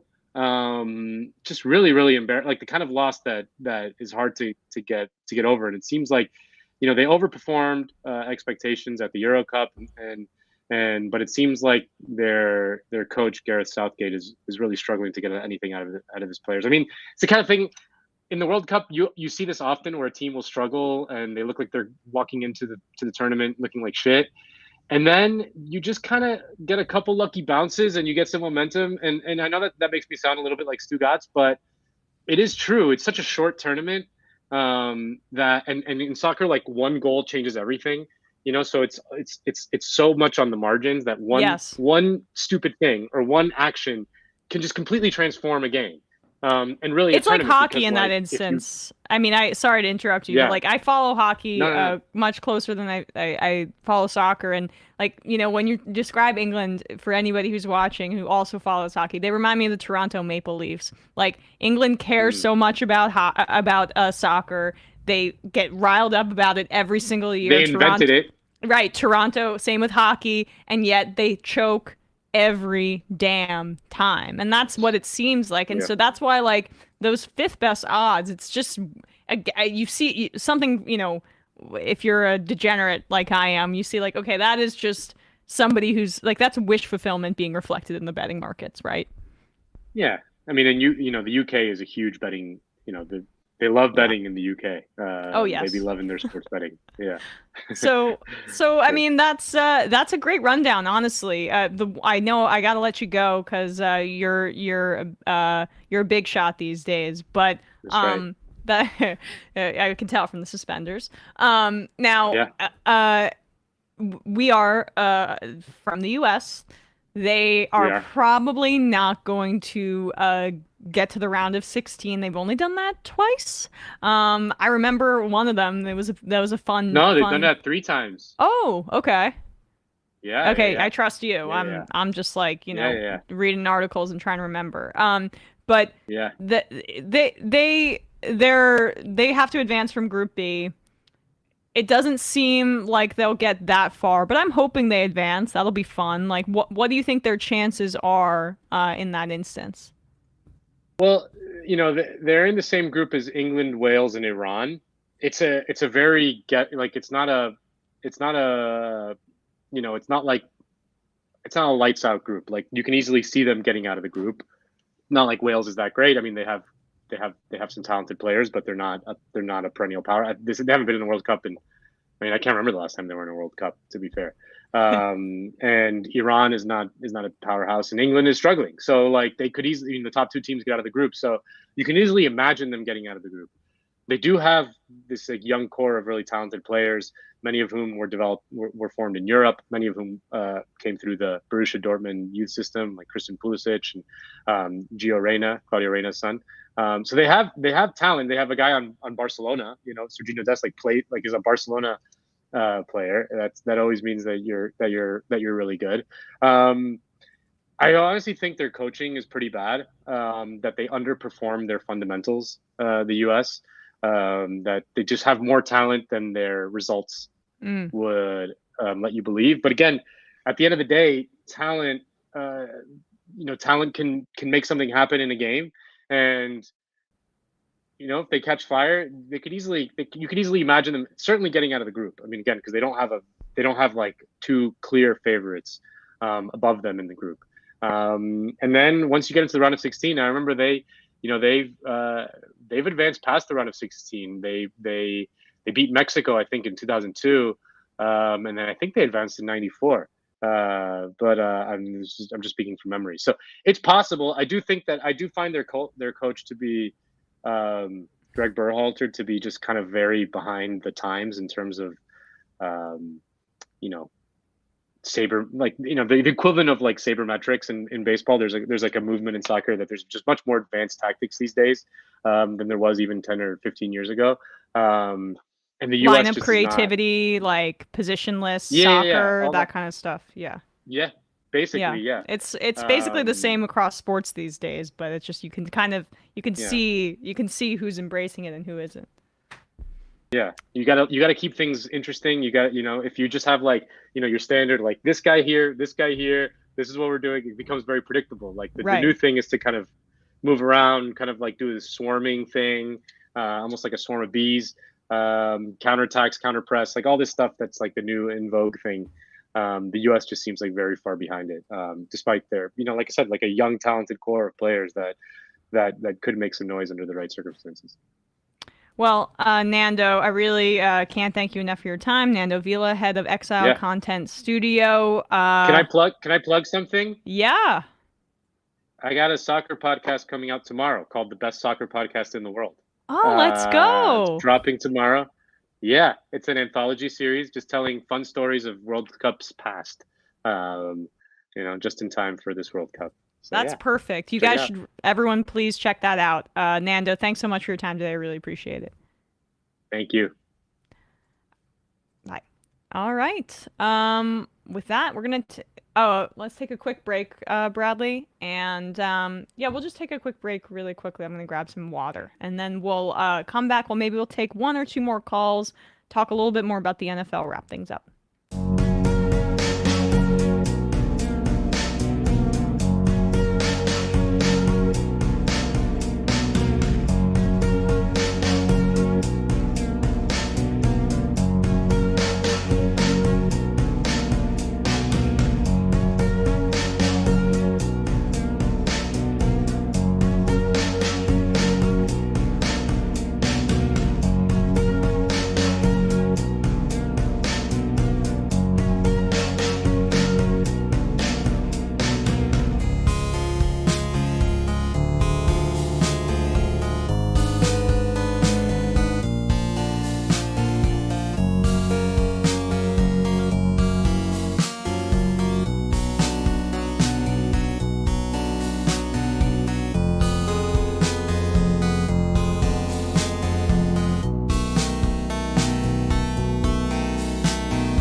Are back. We are back. Let's see. I mean, what do we have left to talk about in the NFL? I guess the Bears. Let's talk about the Bears, and then we'll take a call or two and then get out of here. All so right, let's do it. Damn, the Bears defense really let down Justin Fields. Well, the one thing I'll say, which is maybe good if you're a Bears fan, is to see this progression from Justin Fields where he made some truly fantastic rushing plays and just like was able to really put the team on his back and kind of like call his own number a few times, is the fact that he's improving, looking better, and they're losing games, so they're not getting too far out of the lottery. Right. Too far out of the. So it's like I as much as it's a bummer, of course I want them to win, but I'm almost like if at the very least they're competitive in these losses and losing, they're not going to get like the 11th pick maybe or something like that. And like they also have a defensive head coach who should be able to, with a little bit more personnel, fix that defense. Exactly. But Justin Fields, he's changed the Bears. They're fun. Like they've scored 30 points around that. I mean, they last 2 games they've scored over 30 points. I think in the last 4 games. Let me look that up really quickly. Again, this is my Mike Francesa kind of. So 30 points, 34 against the Patriots, 29 against the Cowboys, 32 against the Dolphins. Over this last recent stretch. And even 29 against the Cowboys. Right, that's what I just said that. Oh, sorry. I thought, which one were we talking about? Those are the last 4 games, like where they are very close to 30 points, if not over. And so, I mean, and honestly, look, Justin Fields did make like some poor decisions in this game. He threw a pick 6 to Jeff Okudah, but then after that he ran for a 67-yard touchdown run. I mean, that is the kind of athlete that he is. Right now, he just has this level of explosion where he scrambled, I think, for like 13 times for 147 yards and 2 touchdowns just on the ground. Plus, he threw 2 touchdowns to Cole Kmet, who is coming on in and of himself, who I had like that was awesome draft crush on coming out of Notre Dame. I was like, what a specimen. Great pickup for the Bears. They didn't have a first-round pick in the draft where they took him because the Giants, they traded it to the Giants. And so that was their one pick. And it's just like, oh, my God, do they need another tight end? But you do see, I mean, he is a special talent, and I'm happy And to like see put him in a come place on. to put him in a place to succeed, get him wide, get him open, and he's durable, he's strong, and to his great credit, that was like, it wasn't like he was just like kind of standing stock still in the end zone. Like he caught it in space and took it all the way home. So it was kind of cool to see, because I think I agree with you. I've been in on Cole Kmet too, and I'm happy to see him playing well. Happy to see them playing well together, like finding a connection. Oh yeah, I which mean is those so are nice. two those are two athletes at their Oh my God, yeah. positions. The second rushing touchdown for Fields was unbelievable, because it was basically like a Houdini act. It was like he had no options and just basically shouldered off like 3 tackles and just took it all the way to the house. Yeah.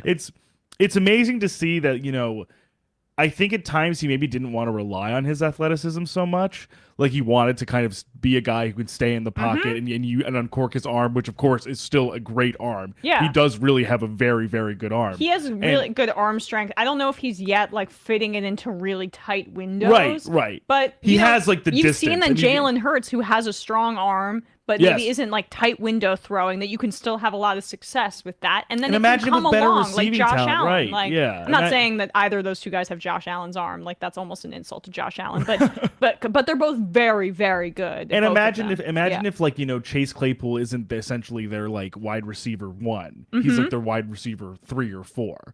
And they're able I think he can be a wide receiver 1, but they do need a second guy. I guess I just think if they have a little bit more versatility and more dynamism in their selections for him, you'll see so much more from him. And the fact that now he's showing what he can do with his feet, that if he doesn't see anything open, he can look around and say basically check down to himself, check down to the scramble, which I think is to allude to another dual threat quarterback, is what Lamar at his best really excels at, is taking things into his own hands and just getting, moving and scrambling forward where he can. Yeah. So I'm just very happy for him, and I hope this continues. I'm happy for the season. Bears. I want and the the Bears too. I love the pick when it happened. But and I just realized, like with Claypool and Kmet out there, Kmet's 6'6", Claypool's 6'4", size mismatch totally. I mean, they need a speedy guy they can get out in space and maybe be more creative. Exactly. Mooney's okay, but somebody else that they can get for cheap in the draft, and just then that opens up the offense, nuance. Right? A like little two more, big guys, two big guys, one burner. Like, because I think as we both said, I love like guys who are good route runners, ball winners, but like you said, especially in this version of the NFL, in receiving talent, speed wins. Speed wins out. Yes. So it would just be great for him to have that option where either he can throw to a guy in the flat or a screen pass who can just take it far after the catch, or just burn safeties and burn linebackers in space to get further out near the in distance. So yeah, defense looks like crap. Bad. Put up Very nearly bad. 50 Very points bad. to the Cowboys, but at the same time, but I mean, they got rid of Robert Quinn, got rid of Roquan Smith. Like, that's I think to be it's the point, expected, right? yeah. I think it's almost like by design. They're going right? to rebuild the defense in Eberflus's image, and so Right. this is kind of a good scenario for Bears fans. This was never going to be the season where they took the NFC North. That's maybe next year when they get some more Jimmies and Joes on the defense, and they have a lot of cap space to work with. Like, that's also the great thing too. Is that's they why have, Ryan Poles just was like, we can't extend Roquan Smith. We're not doing anything with Robert Quinn. Let's get this off our books, and then we can maybe make a splash in free agency. It seems as if they have nearly like $100 million or something crazy in cap space, and a slew of picks in next year's draft. So like, I think, as I was saying, in terms of like both the combination of Fields coming out a little bit more and the draft placement, is, Fields improving like this and playing like this with the talent around him now. If they can really retool in the offseason, both through the draft and through free agency, this is like house money. Yeah. Playing well. Hopefully, even if it's by coincidence necessarily, or by design, given how the defense is playing, just seeing him improve while staying in having a good plum position in the draft and also, if they can do that and Fields is still improving, they don't need to fish for a quarterback. They can let the other teams who desperately need a quarterback or want a quarterback go for the guys in the draft. Go for C.J. Stroud and Bryce Young and Will Levis before they go anywhere, and they could avail themselves of maybe, who's to say, the best 1 or 2 offensive tackles in the draft, the best 1 or 2 wide receivers in the draft. Like, I think it's really, as much as it might be frustrating for Bears fans to see them continue to score a lot, see Fields improve, and not get some notches in the W column, I think it's okay given everything else around him going forward. This is about the future. This isn't about this year. Yeah, I mean, look, and they're not at this point in the draft right now, but they could be in the Will Anderson sweepstakes. That would be unbelievable. That would be like a cornerstone player. 100%, out of Alabama. One of if not, I would say the best guy on that Alabama defense right now. Ooh, baby. He's a killer. They are just so good at attracting talent, that team, man. And in the trenches too. It's always these guys on the lines. It's always the defensive line, offensive line, just like blue chip guys. Yeah. 1 through 10, basically. Like they could field a whole entire squad of offensive and defensive linemen. Right. Exactly. So, I mean, looking out for the Bears, and just a footnote here, the Lions' first road win since 2020. Wow. What? December of 2020. Was there any crying? Did we get any Dan Campbell crying footage? Look, I mean, at least their back-to-back wins for that team is really more than I expected. Oh, yeah. I mean, I had the Bears as my best bet. I did not anticipate the defense being that bad. And also, look, I mean, they were not set up well by that pick 6 by Fields. But at the same time, it's just like, can't really blame the offense for that, for these losses. You can't. It's just, the Lions have had a similar problem, which is that they've been in games with how much they've been able to score, and then victory gets extracted from the jaws. Defeat gets extracted from the jaws of victory, essentially. Right.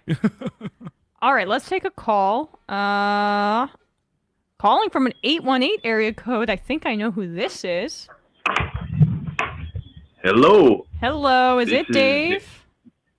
This is Dave from Jamaica. Hey, Dave. What's up?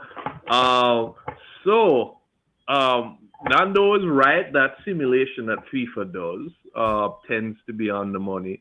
But I'm having a hard time seeing Messi pulling that off.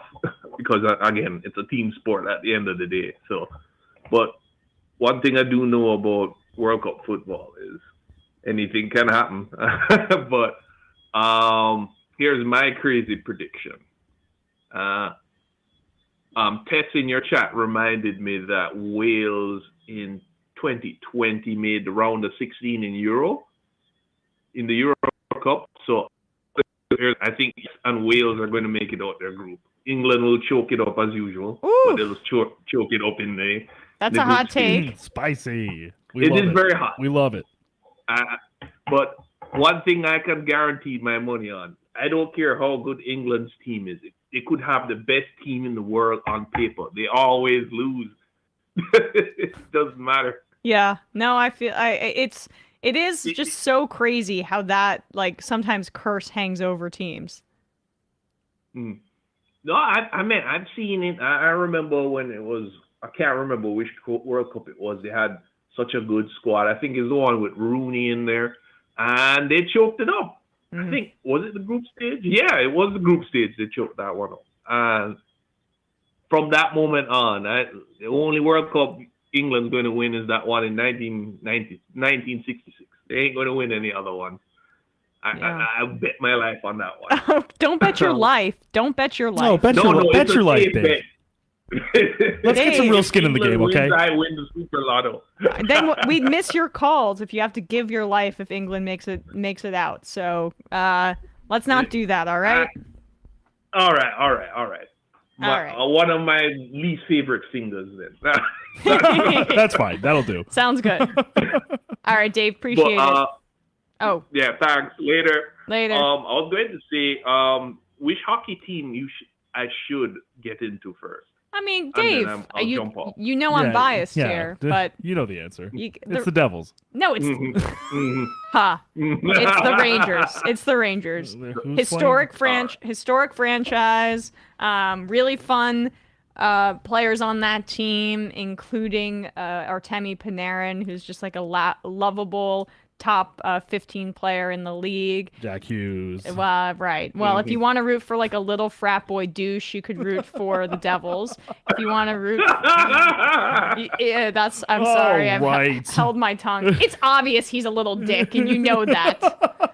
You don't think he's kind of cute? No. All right. Well. And like a rarity, the Rangers have 2 black players on their roster, so that's like a huge deal for diversity in the NHL. It is true.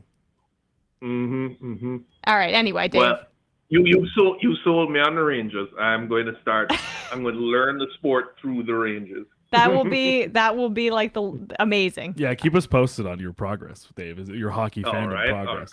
Right. Appreciate it, Dave. All right, guys. Later. All right, guys. Later. I just looked at the time. I'm sorry, guys. We do not have any more time for calls. You really shanked me there, Emma. I know. But sometimes I get into shit talking. Your own state. Your home state. I don't know. He just gives off little douchebag vibes. Because he is little. He's a little piece of shit. This is just, sometimes I forget where I am. And this is how I talk in my house. You know what? He's good. It sucks.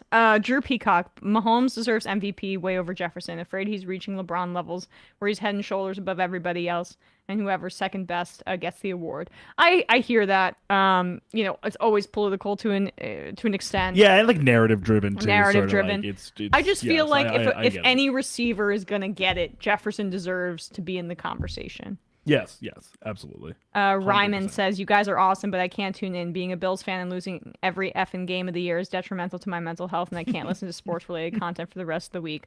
Also, fuck Nick Wright and Colin Cowherd. Yes. Those are...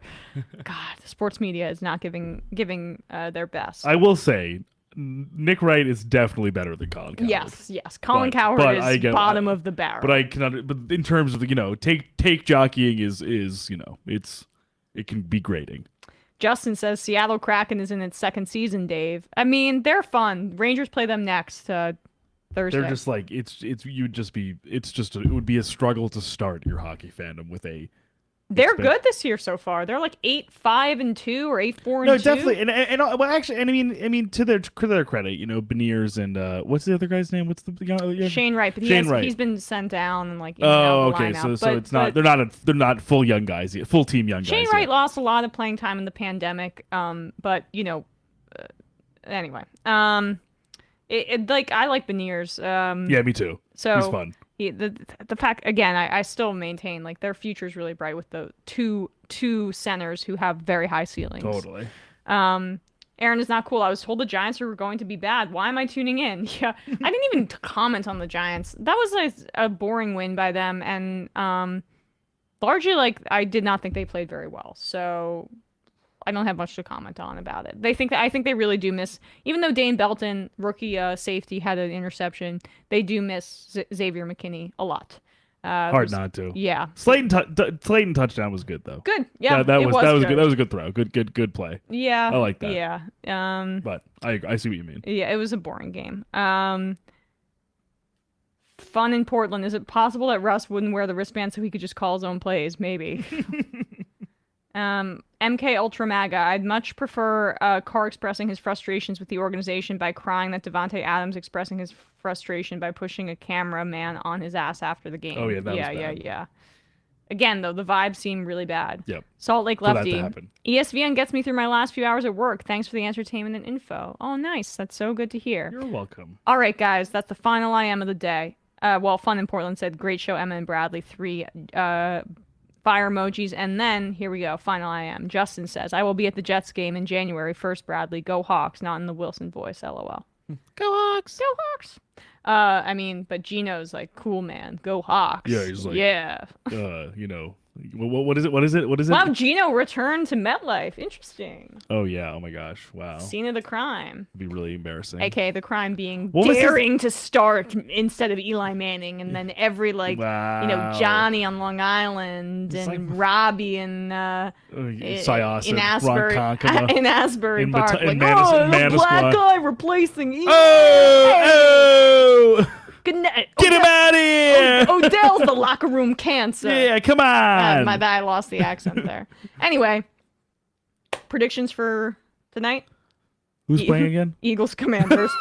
Oh, okay. I Eagles 28, Commanders 13. The line is what? I don't even know what it is. I'm gonna guess it's 12.5. I'm checking it now. It's 11. So that's pretty close. Eagles 35, Commanders 7. God damn it. All right. I mean, it's not going to be that bad. I don't know. Could be actually. I have AJ Brown and Devontae Smith starting in fantasy, so I'm hoping for at least 5 touchdowns. I hope for that too, because someone's boyfriend's fantasy team is reliant on Miles Sanders underperforming. Yes. Oh, okay. Yeah, no rushing touchdowns tonight. Ooh, Fade Miles Sanders, everybody. Please put that energy out there. All right, guys. Really appreciate you all. We will see you on Thursday. OT, youtube.com/ESVN show. Yes. You better all be there, okay? Do you understand? My family. Okay, bye. All right, bye. Bye.